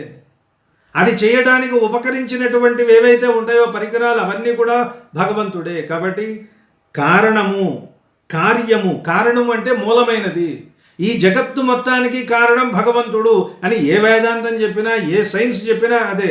మూలం కారణం. మనకు కనిపించేది ఏమిటి? కార్యం కనిపిస్తుంది, రిజల్ట్ కనిపిస్తుంది. ఏదో ఒక కారణం లేకుండా కార్యం ఉంటుందా? ఉండదు. కాబట్టి మన చుట్టూ మన కళ్ళ ముందు పర్వతాలు కనిపిస్తున్నాయి, నదులు కనిపిస్తున్నాయి, సముద్రాలు కనిపిస్తున్నాయి అంటే అర్థం ఏమిటి? ఏదో ఒక కారణం ఉంది. ఆ కారణం ఏమిటనేది వివేచన చేయటమే మనం చేస్తున్నటువంటి పని. కాబట్టి కారణము, కార్యము ఈ రెండు ఉన్నాయని తెలుస్తుంది. మరి ఈ కారణం కార్యం కింద మారాలంటే మధ్యలో ఒక ఉపకరణం అనేది ఒకటి ఉంటుంది. ఆ ఉపకరణం కూడా ఆయనే అన్నారు. ఇక్కడ కారణం ఎవరు? విష్ణుమూర్తి. ఆ కారణం విష్ణుమూర్తి ప్రేరకుడు అనమాట, చెయ్యమన్నాడు. చేసినటువంటి వాడు ఎవరు? కర్త ఎవరు? కర్త విశ్వక్సేనుడు అవుతాడు. కార్యం ఏమవుతుంది? బ్రహ్మాండ భాండాలు కార్యం అవుతాయి. ఆ తరువాత మధ్యలో ఉపకరించింది ఏమిటయ్యా అంటే బెత్తం అన్నారు. ఇది ఇప్పుడు అర్థమైందా మీకు? ప్రేరకుడు, కర్త, కరణము, కరణము అంటే ఇన్స్ట్రుమెంట్, ఉపకరణము అంటే ఒక పనిముట్టది, కరణము. కార్యము అంటే ఇదిగో బ్రహ్మాండాలు అనే భాండాలు. ఇప్పుడు చూడండి, పూని ముకుందునజ్ఞ కనుబొమ్మనె గంచి అజండ భాండముల్వానను మీద పోవ నడువన్ కొనె తన్నన. వానను ఒకటి అంటే సృష్టి చేయటం, వానను అంటే సృష్టి చేయటం, మీద పోవన్ అడవన్, మీద ఆ తరువాత పోవన్ పోయేలాగా నాశనం చేయడం కోసం ఈ రెండు పనులకి తనని తీసుకున్నాడా అన్నట్లుగా మీద పోవనడవన్ కొనె తన్నన. ఆ బెత్తంలో ఎలాంటి కదలికలు వస్తాయి చూడండి. అగ్ర నిశ్చలత్వ. అగ్రము అంటే ఆ బెత్తానికి చివర నిశ్చలత్వము అంటే చలనం లేకుండా ఉండటం అనేది ఒకటి చెప్పాను కదా. చలనం లేకపోతే సృష్టి ఆగిపోతుంది, చలనం ఉంటే సృష్టి జరుగుతుంది. మొట్టమొదట సృష్టించడం అన్నారు. నిశ్చలత్వము, చలత్వం లేనిది అంటే ఏమిటి? కదులుతూ ఉండేది. బెత్తం కదిలిందనుకోండి, ఇక్కడ సృష్టి ప్రారంభం అవుతుంది. నిశ్చలము అంటే చలనం లేనిది, నిశ్చలనము అంటే చలనం లేనిది. నిశ్చలత్వ తర్వాత అగ్రనిశ్చలత్వా నచలత్వ నిష్టలే. పైనేమో నిశ్చలత్వము అంటే చలనం లేకపోవడం అంటే కదిలింది, కదిలిందంటే సృష్టి జరిగింది. తర్వాత అనచలత్వము, చలము అంటే కదలిక, ఆ ప్లస్ చలము అచలము అంటే కదలకుండా ఉండటం. మళ్ళీ అచలానికి ముందు మళ్ళీ ఆ పెడితే అనచలము అంటే కదలటం. అర్థమైందా? అగ్రనిశ్చలత్వ అచలత్వనిష్టలే అనచలత్వనిష్టలే సమస్త జగమ్ముల జడ్యచేతనల్గానుతికెక్కు. సమస్తమైన జగాలకు జాడ్యము చేతనత్వము, చైతన్యము జాడ్యము రెండు కలుగుతాయి. దాని భావం ఏమిటి? ఆ బెత్తం చివర కదిలితే లోకానికి చైతన్యం, బెత్తం చివర ఆగిపోతే లోకం మొత్తం ఆగిపోతుంది. అది దాని భావం. అగ్రనిశ్చలత్వానచలత్వనిష్టలే, అక్కడ అనుచలత్వనిష్టలే అని ఇంకొక పాఠాంతరం కూడా ఉంది. ఏదైనా ఒకటే అర్థం. అగ్రనిశ్చలత్వానచలత్వనిష్టలే సమస్త జగమ్ముల జడ్యచేతనల్గా అనుతికెక్కు. సైన్యపతి కంచన వేత్రమునాశ్రయించదన్. సైన్యపతి అన్నాం. సైన్యపతి అంటే సర్వ సైన్యాధ్యక్షుడు. ఈయనకి తమిళంలో సేనై మొదలియార్ అంటారు, అంటే సర్వ సైన్యాధ్యక్షుడు. ఈయనకి కుడివైపున సూత్రవతి అనే భార్య ఉంటుంది, ఎడమ వైపునేమో జయాదేవి ఉంటుంది. తస్య దక్షిణ పార్శ్వేతు దేవీం సూత్రవతీం తథా. కుడివైపున సూత్రవతి అనే భార్య, తథైవ వామభాగేతు ఎడమవైపున జయాం దేవీం సమర్చయేత్. జయాదేవిని మనం ఆరాధన చెయ్యాలి. కాబట్టి ఈయనకి సేనాధిపతి అని పేరు. సేనేశర్ అని తమిళంలో అంటారు. సూత్రవతీశన్, సూత్రవతికి భర్త కాబట్టి. జయానాథన్, వేత్రధరర్, వేత్రాన్ని ధరించిన వాడు, చేతిలో బెత్తం ఉంటుంది కాబట్టి. వేత్రహస్తర్, ఇలాంటి నామాలన్నీ విశ్వక్సేన సంహిత అని ఒక గ్రంథం ఉంది, ఆ సంహితలో మనకు కనిపిస్తాయి. కాబట్టి ఆచార్య పరంపరలో ఈయన ఎన్నో వాడు అంటే మూడవ వాడు అన్నారు. మొట్టమొదట నారాయణుడు, ఆ తర్వాత లక్ష్మీదేవి, ఆ తర్వాత విశ్వక్సేనులు. ఈ విశ్వక్సేనుల వారికే మన ఆళ్వారులందరూ శిష్యులు అని చెప్తారు. ఎందుకని? ఆళ్వారులందరిలో గొప్పవాడైన శఠకోపుడు అని ఒక ఆయన ఉన్నారు, నమ్మాళ్వార్ అంటారు. నమ్మాళ్వార్ ఆయన పేరు. సాక్షాత్తుగా భగవంతుడే వచ్చి ఈయన మావాడండి, చూడండి, ఎవరైనా గొప్పవాడైతే మావాడు మావాడు మావాడు మావాడు అని. అవునా? ఎవరైనా ఒక గొప్పవాడు, ఇంగ్లాండ్కి ఎవరో ప్రెసిడెంట్ అయితే ఎవరో ఋషి సునాక్ అన్నారు, వీడు మావాడేనండి, ఈయన ఇక్కడే చదివాడండి, ఇక్కడే చేశాడండి, ఇక్కడే చేశాడండి అని రకరకాలు మనం చూస్తున్నాం కదండి. సౌనక మహర్షి ఆ పేరు. ఋషి సునాక్ అంటే అర్థం ఏమిటి? సౌనకుడు. సౌనకాది మహర్షులకి సూతుడు భాగవతం చెప్పాడు, మనందరికీ తెలుసు కదా. ఆ సౌనకుడు అని పేరు అనమాట. దానికి దీర్ఘం పెట్టి సునాక్ అన్నారు. అక్కడ సునాక్ అంటే అదేదో సునకానికి సంబంధించింది అనుకోకండి. అన్న సునగతవు అంటే, సునగతవు అంటే జ్ఞానము అని అర్థం. సౌనకుడు అంటే జ్ఞాని అని అర్థం. అదే సునకానికి ఆ పేరు ఎందుకు వచ్చింది? అది వెళ్తూ ఉంటుంది, ఒక చోట ఉండదు కాబట్టి దానికి ఆ పేరు వచ్చింది. కాబట్టి అది గత్యర్థక ధాతువులన్నీ ఏ గత్యర్థా తే జ్ఞానార్థబోధకా అన్నారు. గతి motion verbs, all motion verbs are knowledge verbs అంటారు. ఏ భాషలో అయినా అలాగే ఉంటుంది. చూడండి, మీరు ఏ భాషనే తీసుకోండి, కదులుతూ ఉండేటటువంటి అర్థాన్ని చెప్పే క్రియలన్నీ జ్ఞానానికి సంబంధించి వాడతారు. కాబట్టి సౌనకుడు అంటే జ్ఞాని అని అర్థం అన్నమాట. ఈ విశ్వక్సేనుల వారి అంశతోనే నమ్మాళ్ళు వారులు జన్మించారు. అది భగవంతుడే వచ్చి ఈయన మాళ్ళవారండి అని అనిపించుకున్నటువంటి గొప్ప లక్షణాలు కలిగిన వారు కదా నమ్మాళ్ళవారు. నిజం చెప్పాలంటే ఉత్తర భారతదేశానికి కూడా భక్తి సంప్రదాయాన్ని, ఒక ఉద్యమాన్ని అందించినటువంటి వాళ్ళల్లో మొట్టమొదట నమ్మాళ్ళవారులేనండి. మధుర భక్తి మనం మీరాబాయి వీళ్ళందరినీ చెప్తాం కదా ఉత్తర భారతదేశంలో. వాళ్ళందరికంటే ముందు ద్రావిడ దేశంలో ఈ ఆళ్వార్ అనే సంప్రదాయం వస్తే అందులో మధుర భక్తిని బాగా ప్రచారం చేసినటువంటి వారు నమ్మాళ్ళవారు. ఆ తర్వాత గోదాదేవి కంటే నమ్మాళ్ళవార్లు చాలా ఎక్కువ మధుర భక్తి, కృష్ణ భక్తి అనమాట. ఆయనకి కృష్ణుడు తప్ప ఇంకా వేరే ఏమీ కనిపించదు. అటువంటి నమ్మాళ్ళవార్లు చాలా గొప్పవాళ్ళు. ఆళ్వార్లు 12 మంది అనుకుంటే ఆ 12 మంది కూడా నమ్మాళ్ళవారుల్లో ఒదిగిపోతారట. అంగి సంబంధం అంటారు. నమ్మాళ్ళవార్లు అంగి, ఆయనలోనే వీళ్ళందరూ అంగాల రూపంలో ఉంటారు. అటువంటి నమ్మాళ్ళవార్లు ఎవరి అంశతో పుట్టారంటే ఈ విశ్వక్సేనుల వారి అంశతో పుట్టారంటారు. కాబట్టి మొట్టమొదట ఆచార్యుడు నారాయణుడు, ఆ తర్వాత లక్ష్మి, ఆ తర్వాత విశ్వక్సేనులు, ఆయనే శఠగోపులు అనుకుంటే ఆ తర్వాత శ్రీమన్నాథమునులు అంటారు. తర్వాత శ్రీ పుండరీకాక్షులు, శ్రీరామమిశ్రులు, శ్రీ యామునులు, శ్రీ పరాంకుశదాసులు, శ్రీ రామానుజులు, ఆ తర్వాత సర్వగురువులు, లోకంలో ఉన్న ఆచార్యులంతా.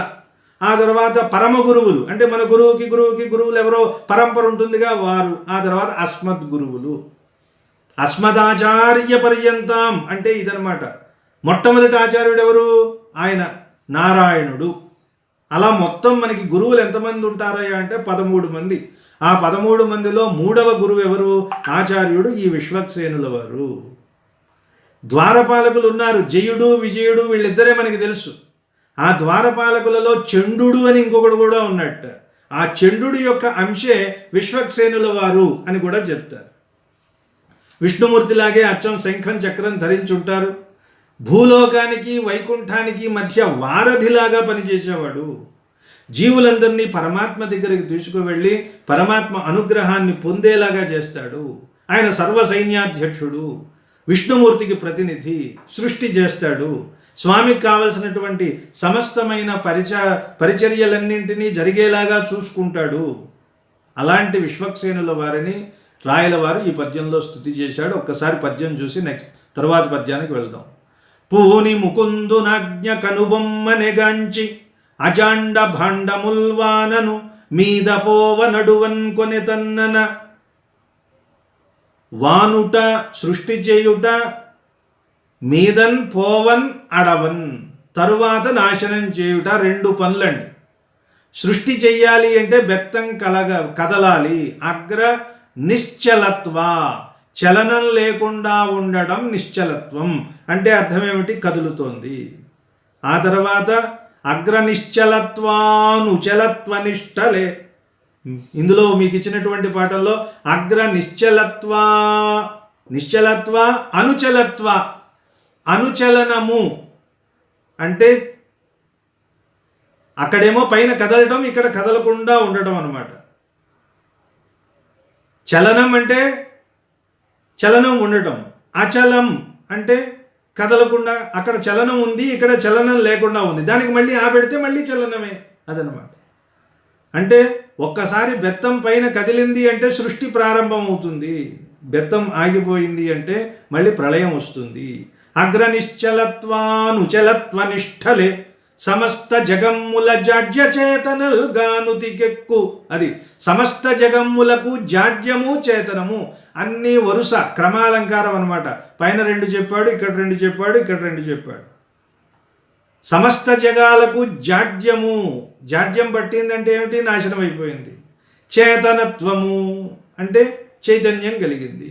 కాబట్టి జాడ్య చేతనల్గానుతికెక్కు సైన్యపతి కంచన వేత్రమునాశ్రయించదన్. అలా చేయగలిగినటువంటి సైన్యపతి అయిన విశ్వక్సేనుల వారి బంగారపు బెత్తాన్ని ఆశ్రయిస్తున్నాను. ఆ తరువాత శ్రీమన్నారాయణుడికి ఉన్న పంచాయుధాలు అన్నారు. వనమాలి, గది, శార్ంగి, శంఖి, చక్రీచ నందకి. శ్రీమన్నారాయణో విష్ణు వాసుదేవోభిరక్షతు అంటారు. అటువంటి పంచాయుధాలలో మొట్టమొదటిది శంఖం, దాని పేరు పాంచజన్యము అన్నారు. పంచజనుడు అనే ఒక రాక్షసుణ్ణి సంహరించి వాడికి సంబంధించిన మెడ ఎముకతో తయారు చేసుకున్న శంఖంటిది. ఆయన చూడండి, లోకంలో లోకోత్తరమైన వస్తువులన్నింటినీ ఆయనే తీసుకుని రకరకాలైనటువంటి ఆయుధాలన్నింటినీ ఆయనే పెట్టుకుంటూ ఉంటాడు. ఇది ఎవరికైనా దొరుకుతుందా అండి పాంచజన్యం? అబ్బే లేదు. అటువంటి పాంచజన్యాన్ని పూరిస్తే నిజానికి ఇది ఒక ఆయుధమా? స్వామివారికి ఆయుధాలన్నీ ఆభరణాలు అవుతాయి, ఆభరణాలన్నీ ఆయుధాలు అవుతాయి. నిజానికి యుద్ధం వచ్చినప్పుడు ఇవన్నీ ఆయుధాల కింద తయారవుతాయి. లేనప్పుడు సర్వకాల సర్వావస్థల్లోనూ ఉంటాయి, ఆయన చేతుల్లోనే ఉంటాయి. యుద్ధం లేదు కదా, మనం కూడా అంటే ఇప్పుడేమీ అవసరం లేదు కదా, ఎందుకు సాధన చేయడం అన్నారు. సాధన చేయకపోతే పని జరగదు. ఎప్పుడో ఒకసారి వేట వస్తుందని అడవి పంది రోజు తన దంతాలకి పదును పెట్టుకుంటూనే ఉంటుంది. వేట ఎప్పుడో రావచ్చండి, సంవత్సరానికి ఒకసారి. ఆ సంవత్సరానికి ఒకసారి వచ్చిన వేటలో అది గెలవాలంటే ఈ సంవత్సరం అంతా దాని ఆ కూరకి పదును పెట్టుకోకపోతే ఏమవుతుంది? కూర తుప్పు పడుతుంది. కాబట్టి స్వామివారే మనకి ఆ సందేశాన్ని ఇస్తున్నారండి.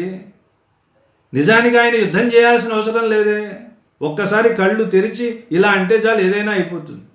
కానీ పాపం ఆయన నిలబడి ఉంటాడు. ఎందుకని కూర్చుని హాయిగా కులాసాగా కూర్చుంటే ఏ భక్తుడినైనా ఎవరైనా ఎప్పుడైనా ఎక్కడైనా ఏదైనా హింసిస్తే వాడు పాపం అరిచి అరవలేక కుయ్యో మొర్రో అని సరిగా చెప్పలేకపోతే చెవులన్నీ ఇలా రిక్కించుకుని ఉంటాడట. ఎప్పుడు ఎక్కడి నుంచి ఏ రకమైన ఫోన్ కాల్ వస్తుంది నాకని క్షణక్షణం వాట్సాప్ చూసుకుంటూ ఉంటాడు. ఇలా ఇలా ఎవరైనా మెసేజ్ పెడతారా, మెసేజ్ పెడితే వెంటనే స్పందించేద్దాం, వెంటనే వెళ్ళిపోదామని.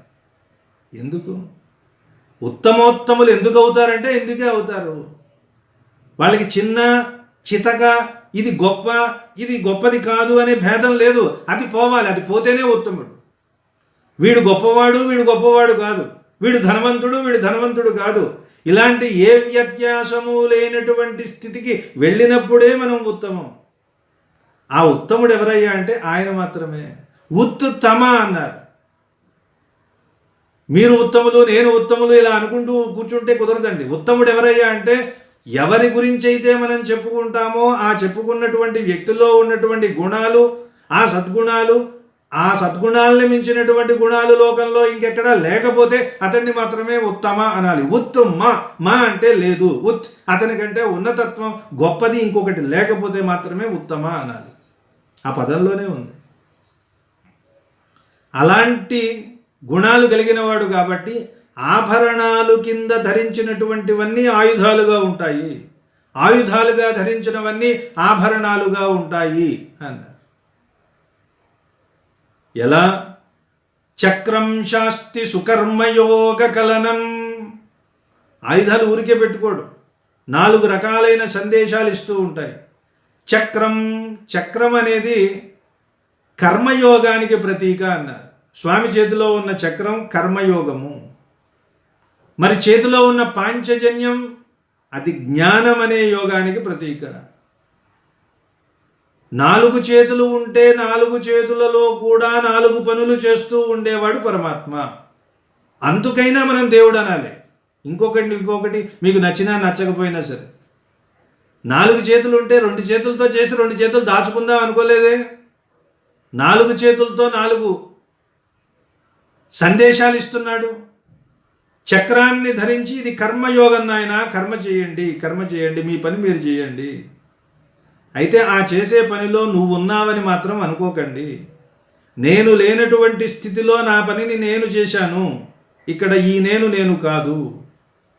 అంటే పని చెయ్యాలి, కానీ ఆ పని నేను చేశాను అని మనం అనుకోకూడదు. అదే కర్మయోగం అన్నారు. భగవద్గీత అంతా చెప్పింది అదే.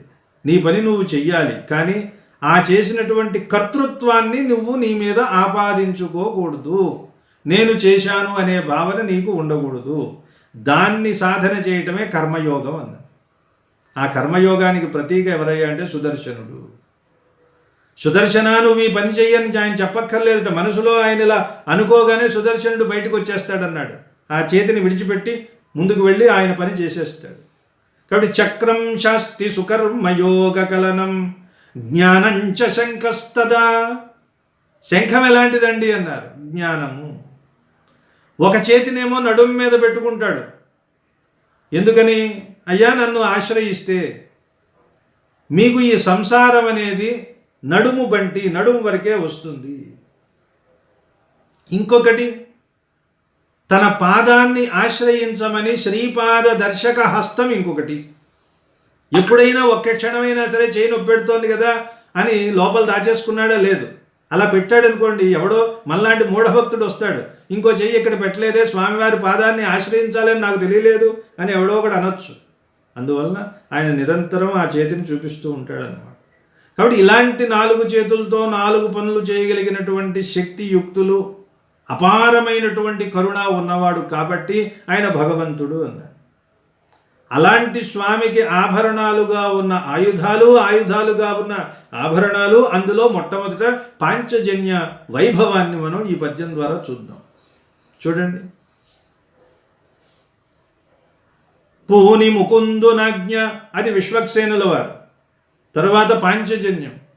హరిపూరింపతదాస్యమారుత సుగంధాకృష్టమై నాభిపంకరుహ క్రోడమిళింద బృందమెదురెక్కన్ దుష్క్రియా పంక శంకర దైత్యాసు పరంపరంగముచు రేఖంబల్చు రాకా నిశాకర గౌరద్యుతి పంచజన్యముసగున్ కళ్యాణ సాకల్యమున్. పంచజన్యముసగున్ కళ్యాణ సాకల్యమున్. హరిపూరింప తదస్య మారుత సుగంధకృష్టమై నాభిపంకరుహ క్రోడ మిళింద బృందమిదురెక్కన్ దుష్క్రియా పంక శంకర దైత్యాసు పరంపరంగముచు రేఖంబుల్చు రాకా నిశాకర గౌరద్యుతి పంచజన్యముసగున్ కళ్యాణ సాకల్యమున్. మొట్టమొదట శంఖాన్ని మనం ధ్యానం చేయాలన్నారు. అందుకే పరంపరలో కూడా మొట్టమొదట పాంచజన్యాన్ని చెప్తున్నాడు రాయలవారు. విష్ణుమూర్తి చేతిలో ఉండే శంఖం, పోనీ కృష్ణుడు అనుకోండి, కృష్ణుడి చేతిలో ఉండే శంఖం దాన్ని ఆయన పూరిస్తాడు. హరి పూరింప, శంఖాన్ని ఊదుతారు కదా, ఊదినప్పుడు ఏమవుతుంది? హరిపూరింప తదాస్య మారుత సుగంధకృష్టమైనాభిపంకరుహ క్రోడ మిళింద బృందమెదురెక్కన్. ఏమి భావన చూడండి. ఎందుకు వీళ్ళు కవులు అవుతారంటే లోకోత్తరమైన వర్ణన చేసేవాడే కవి. విష్ణుమూర్తి అండి చేతిలో శంఖం పట్టుకున్నాడండి, బాగున్నాడండి, నమస్కారం అంటే ఇంకదేం కవిత్వం? కవి ఏం చేస్తాడు? ఎవరూ ఊహించలేనటువంటి విషయాన్ని చాలా అద్భుతంగా చెప్తాడు. శ్రీకృష్ణుడు ఒక్కసారి శంఖాన్ని తీసుకుని ఇలా పూరించట. శ్రీకృష్ణుడు అంటే విష్ణుమూర్తి, విష్ణుమూర్తి అంటే పద్మనాభుడు. పద్మనాభుడు అంటే ఆయన నాభిలో పద్మ ఉంది. ఆయన బొడ్డులో తామర పువ్వు ఉందంటే తామర పువ్వు ఉట్టినే ఉంటుందండి. అదేమన్నా మనకు దొరికేలాంటి వాసన ఏమీ లేనటువంటి రంగు రుచి వాసన లేని తామర పువ్వు నిత్యం నవనవలాడుతూ ఉంటుంది అది. అటువంటి పద్మంలో తుమ్మెదలు ఉండకుండా ఉంటాయా? ఎన్నో తుమ్మెదలు ఉన్నాయి. దీన్ని కవి చమత్కారం కింద తీసుకున్నాడు చూడండి. ఆయన పద్మనాభుడు కదా, ఆయన పద్మంలో తుమ్మెదలు ఉన్నాయి కదా, ఆ తుమ్మెదలు ఎక్కడ వాసన ఉంటే అక్కడికి పరిగెడతాయి. దాని లక్షణం అది. ఇప్పుడు ఒక్కసారిగా పైనుంచి శ్రీకృష్ణ పరమాత్మ ఇలా శంఖాన్ని పూరించగానే ఆయన ముఖం నుండి అద్భుతమైన పరిమళం వచ్చింది. తదాస్య మారుత హరిపూరింప, హరి కృష్ణుడు పూరింపగానే తత్ ఆస్య మారుత, ఆయన ముఖం నుండి వెలువడేటటువంటి గాలులు అన్నారు. తదాస్య మారుత సుగంధకృష్టమై, ఆయన నోటి నుండి వస్తున్న గాలులు ఆ గాలులకు ఉన్న పరిమళంతో ఆ పరిమళం చేత ఆకర్షింపబడ్డాయి. ఇదేమిట్రా బాబు, ఈ పద్మంలోనే గొప్ప పరిమళం దొరుకుతుంది, తేనె దొరుకుతుంది, వాసన దొరుకుతుందని మనం వస్తే దీన్ని మించిన పరిమళం పైనుంచి వస్తోంది అని కింద బొడ్డులో ఉన్నాయి తుమ్మెదలు. ఇవన్నీ ఒకసారి బయటకు వచ్చాయి. ఎంత కమనీయమైన వర్ణనో చూడండి. హరిపూరింప తదాస్య మారుత సుగంధకృష్టమై నాభిపంకరుహ క్రోడ మిళింద బృందమెదురెక్కన్. నాభి పంకరుహ క్రోడ మిళింద బృందము. నాభి అంటే బొడ్డు, బొడ్డులో ఉన్న పంకరుహము అంటే పద్మం. ఆ పద్మానికి క్రోడ అంటే ఒడి అని అర్థం అనమాట. అంటే పద్మమే ఒక ఒడిగా ఉండి ఆ పద్మకోశంలో హాయిగా తేనెని ఆస్వాదించడం కోసం వచ్చాయి తుమ్మెదలు. నాభి పంకరుహ క్రోడ, అందులో ఉన్న మిళింద బృందము. మిళిందము అంటే తుమ్మెద. మిళింద బృందము సమూహము ఎదురెక్కన్, బయటకు వచ్చాయి. వచ్చి ఎటు వెళ్తాయి తుమ్మెదలు? ఎక్కడ వాసన ఉంటే అక్కడికి వెళ్తాయి కదా. వాసన ఎక్కడి నుంచి వస్తోంది? ఈయన ఇలా శంఖాన్ని పట్టుకుని ఊదుతూ ఉంటే ఆ శంఖం నుంచి గాలి వస్తోంది, వాసన వస్తోంది. కింద నాభి పద్మంలో ఉన్న ఈ తుమ్మెదలు ఇలా మెల్లిగా పైకి వెళ్తున్నాయి. పైకి ఎటు వెళ్తున్నాయి? శంఖం దగ్గరికి వస్తున్నాయి అన్నమాట. అవి అలా వచ్చి ఒక నల్లని చారలాగా ఉంది. తుమ్మెదలు ఏ రంగులో ఉంటాయంటే నలుపు రంగులో ఉంటాయని కవి సమయం. నల్లగా ఉంటాయి. అందుకే తుమ్మెదల రెక్కలతో తుమ్మెదలతో స్త్రీల కురుల్ని పోలుస్తారు కవులు. అందువల్ల ఈ తుమ్మెదలన్నీ ఇలా ఎదురెక్కని అన్నాడు. ఎదురెక్కుతున్నాయట. ఎందుకని? ఈ శంఖం మీదకి వస్తున్నాయి. ఇది దృశ్యం. ఇది ఎలా ఉందయ్యా అంటే హరిపూరింప తదాస్య మారుత సుగంధకృష్టమై నాభిపంకరుహ క్రోడమిళింద బృందమెదురెక్కన్, ఎదురెక్కుతూ ఉంటే దుష్క్రియా పంక సంకర దైత్యాసు పరంపరన్ గముచు రేఖంబొల్చు రాకా నిశాకర గౌరద్యుతి పంచజన్యమసగున్ కళ్యాణ సాకల్యమున్. ఇది ఎలా ఉంది? రాక్షసుల ప్రాణాలు అనే, రాక్షసులు ఎలా ఉంటారు? నల్లగా ఉంటారు కదా. రాక్షసుల ప్రాణాలను ఈ పాంచజన్యం తాగేస్తోందా అన్నట్లుగా ఉంది. ఆ రాక్షసుల ప్రాణాలే ఈ తుమ్మెదల బారులాగా ఉంటే ఈ తుమ్మెదలన్నీ ఇలా పైకి వెళ్ళి ఆ శంఖంలోకి వెళ్ళిపోతున్నాయా అన్నట్టుగా ఉంది. ఇది ఎలా ఉంది? దైత్యాసు పరంపరన్ గముచు రేఖన్ బొల్చు. రేఖ అంటే సౌందర్యం. హరిపూరింప తదాస్య మారుత సుగంధాకృష్టమై నాభిపంకరుహ క్రోడ మిళింద బృందమెదురెక్కన్. అది ఎలా ఉంది? దుష్క్రియ, పాపము. దుష్క్రియ అంటే పాపము. దుష్క్రియా పంక సంకర. దుష్క్రియ పాపం అనేటటువంటి ఒక బురదతో కూడినటువంటి దైత్యుల యొక్క అసువులు అంటే ప్రాణాలు. అసు పరంపరన్ అంటే రాక్షసుల యొక్క ప్రాణాలు అనే వరుసల్ని గముచు కబళిస్తోందా, మింగేస్తోందా అన్నట్లుగా గముచు రేఖన్ ఒక సౌందర్యంతో ప్రకాశిస్తున్నటువంటి గముచు రేఖన్ పొల్చు, అటువంటి సౌందర్యంతో పోల్చి ఉన్న రాకా నిశాకర గౌరద్యుతి. రాకా అంటే నిండు చంద్రుడు అని అర్థం. రాకా నిశాకర, నిశాకరుడు అంటే చంద్రుడు. రాకా నిశాకర అంటే నిశకు ఆలవాలమైన వాడు కాబట్టి నిశాకరుడు అన్నారు చంద్రుడు. రాకా నిశాకర గౌరద్యుతి పంచజన్యముసగున్ కళ్యాణ సాకల్యమున్. సాకల్యము అంటే సమస్తము, సమస్తమైనటువంటి కళ్యాణాలను పాంచజన్యం ఇవ్వాలి. మనకి మంచి ఎప్పుడు జరుగుతుంది? మనకి జ్ఞానం ఉంటే మంచి జరుగుతుంది. జ్ఞానం లేకపోతే ఏ శుభము ఉండదు. ఎందుకంటే మన బుద్ధి ఎప్పుడూ కూడా సరిగా పనిచేయదు. జ్ఞానం లేని వాడికి శుభ పరంపరలు ఉండవు. అందువల్ల శుభాలు జరగాలి, కళ్యాణం జరగాలి. కల ఆన కళ్యాణ అన్నారు. కళ అంటే మధురమైన సుఖము, మంచి శుభాన్ని తీసుకొచ్చేది కళ్యాణం అన్నారు. అటువంటి కళ్యాణాలు సమస్తము మనకి లభించాలని రాకా నిశాకర గౌరద్యుతి. ద్యుతి అంటే కాంతి. రాకా నిశాకర అంటే నిండు చంద్రుడు. నిండు చంద్రుడిలాగా గౌర అంటే తెల్లనైనా అని అర్థం. పార్వతీదేవి తెల్లగా ఉంటుందట. గౌరవర్ణం కలిగినది గౌరీ. అదేంటంటే శివుడు తెలుపు కదా, పార్వతి అంటే నలుపు ఉండాలన్నమాట. అందువల్ల ఇక్కడ గౌరీ అంటే కొంచెం పసుపు పచ్చన అని చెప్తారనమాట. అంటే సత్వస్వరూపము అని చెప్పడం కోసం. గౌర అంటే తెలుపు అని అర్థం. సరే, రాకా నిశాకర గౌరద్యుతి పంచజన్యమొసగున్ కళ్యాణ సాకల్యం. ఒక అద్భుతమైన భావన. ఎవరికీ తట్టనటువంటి ఉత్ప్రేక్షాలంకారాలు వాడటంలో ఈయన సిద్ధహస్తుడు అన్నారు. ఉత్ప్రేక్ష అంటే ఉత్కృష్టమైనటువంటి ఈక్ష ఉత్ప్రేక్ష అన్నారు. ఈక్ష అంటే చూపు, ఈక్ష అంటే గొప్ప చూపు. అది కూడా సరిపోదండి, మళ్ళీ ఈక్ష అంటే చాలా చాలా చాలా చాలా చాలా గొప్పగా తాను దర్శించి లోకం అంతటికి దర్శింపచేసేలాగా ఉంటే దాన్ని ఉత్ప్రేక్ష అన్నారు.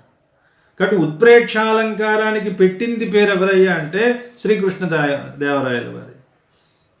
హరిపూరింప తదాస్య మారుత సుగంధాకృష్టమై నాభిపంకరుహ క్రోడమిళింద బృందమెదురెక్కన్ దుష్క్రియా పంక సంకర దైత్యాసు పరంపరన్ గముచు రేఖంబుల్చు రాగా నిశాకర గౌరద్యుతి పంచజన్యముసగున్ కళ్యాణ సాకల్యమున్. సమస్తమైన మానవాళికి సమస్తమైన కళ్యాణాలని ప్రసాదించాలి అంటే జ్ఞానం కలగాలి అన్న. ఈ జ్ఞానం కలగాలంటే అజ్ఞానం పోవాలి. అజ్ఞానం అంటే ఏమిటి? దేన్నైతే తెలుసుకోవాలో దాన్ని తెలుసుకోవడం కోసం ప్రయత్నం చేయటమే జ్ఞానం అన్నారు. జ్ఞాయతే ఇది అంటే తెలుసుకోదగినది. ఈ సృష్టిలో తెలుసుకోదగినది ఏది తెలిసిన తర్వాత ఇంకా తెలుసుకోవాల్సిన అవసరం ఉండదు. అదే నిజమైనటువంటి జ్ఞానం, అదే సత్య జ్ఞానం, అది భగవంతుడు గురించినటువంటి జ్ఞానం. భగవంతుడికి ఉన్నది మాత్రమే ఐశ్వర్యం తప్ప మానవులకి ఉండేది ఐశ్వర్యం ఎంత మాత్రం కాదు. కాబట్టి నశ్వరమైన ఐశ్వర్యాన్ని ఐశ్వర్యంగా భావించేవారు ఎవరైనా సరే వాళ్ళు అజ్ఞానులు అనే చెప్పాలి. అలాంటి నశ్వరమైన ఐశ్వర్యాన్ని ఇంకా ఇంకా సంపాదించాలని మరీ మరీ తప్పించేవాళ్ళు, దానికోసం ఎంత గొప్పవాళ్ళైనా సరే ఏవో రకమైనటువంటి తప్పుడు దారుల్లో ఐశ్వర్యాన్ని సంపాదించుకునే వాళ్ళు ఇంకా అజ్ఞానంలో ఎంత అధఃపాతాళంలో ఉంటారో మనం వేరే చెప్పాల్సినటువంటి అవసరం లేదు. ఎందుకంటే కాంచనం అనగానే సర్వే గుణ కాంచనమాశ్రయంతి అన్నారు. కాంచనం అంటే ఇప్పుడంటే మనం బంగారం అంటున్నాం, ప్రాచీన కాలంలో ధనం. బంగారంలోనే అన్ని గుణాలు ఉంటాయట. అక్కడే మళ్ళీ సర్వే అగుణా కాంచనమాశ్రయంతి, బంగారాన్ని ఆశ్రయించే సమస్తమైన అగుణాలు కూడా ఉంటాయి అన్నారు. సర్వే గుణా, అక్కడ సర్వే తర్వాత అకార ప్రశ్లేష అని సంస్కృతంలో, ఈ అకార ప్రశ్లేష అర్థాలు మార్చేస్తుందండి సంస్కృతం. సర్వే గుణా కాంచనమాశ్రయంతి, సర్వే అగుణా కాంచనమాశ్రయంతి, రెండు అందులోనే ఉంది. కాబట్టి ఈ కాంచనం దగ్గర వస్తుందన్నమాట. ఎంత పెద్ద పెద్ద వాళ్ళైనా సరే, కోట్లు ఉన్న వాళ్ళైనా సరే 1,00,000 రూపాయలు ఇస్తానంటే వద్దంటారటండి. ధనువుకి 2 కోట్లు ఉన్నాయి, కానీ దాని దృష్టి ఎప్పుడు కూడా దేని మీద ఉంటుంది? లక్ష్యం మీదే ఉంటుందన్నారు. ధనువుకి ఉండే 2 చివరల్ని కోటి అంటారనమాట. కాబట్టి ఎంత కోటీశ్వరుడైనా సరే లక్ష్యం దేని మీద ఉంటుందయ్యా అంటే లక్ష్యం మీదే ఉంటుంది అన్నారు. దీనికి లండన్లో వజ్రం అని, లండన్ వజ్రం కథ అని ఒక చెలోక్తుంది. లండన్లో ఈ కోహినూర్ వజ్రాన్ని ఒక పెద్ద భవనంలో పెట్టారట సందర్శకులందరి కోసం. అందరూ వచ్చి చూస్తున్నారు. అందరూ వచ్చి చూసి ఆ వచ్చిన వాళ్ళలో ఎవరెవరు ఉన్నారు? పెద్ద పెద్ద రాజులు, రాణులు, క్వీన్లు, కింగులు అంటూ ఉంటామే, అందరూ రాజవంశాలకి సంబంధించిన వారంతా ఉన్నారు. అక్కడ ఒక బంగారుపు పళ్ళెం పెట్టి అందులో ఈ కోహినూరు వజ్రాన్ని పెట్టారు. ఆహా ఓహో అంటున్నారు. సరిగ్గా అప్పుడే కరెంటు పోయిందిట. వెంటనే మళ్ళీ కరెంట్ వచ్చేసరికి వజ్రం మాయమైపోయింది. వచ్చిన వాళ్ళంతా ఎవరండి? పెద్ద పెద్ద రాజులే.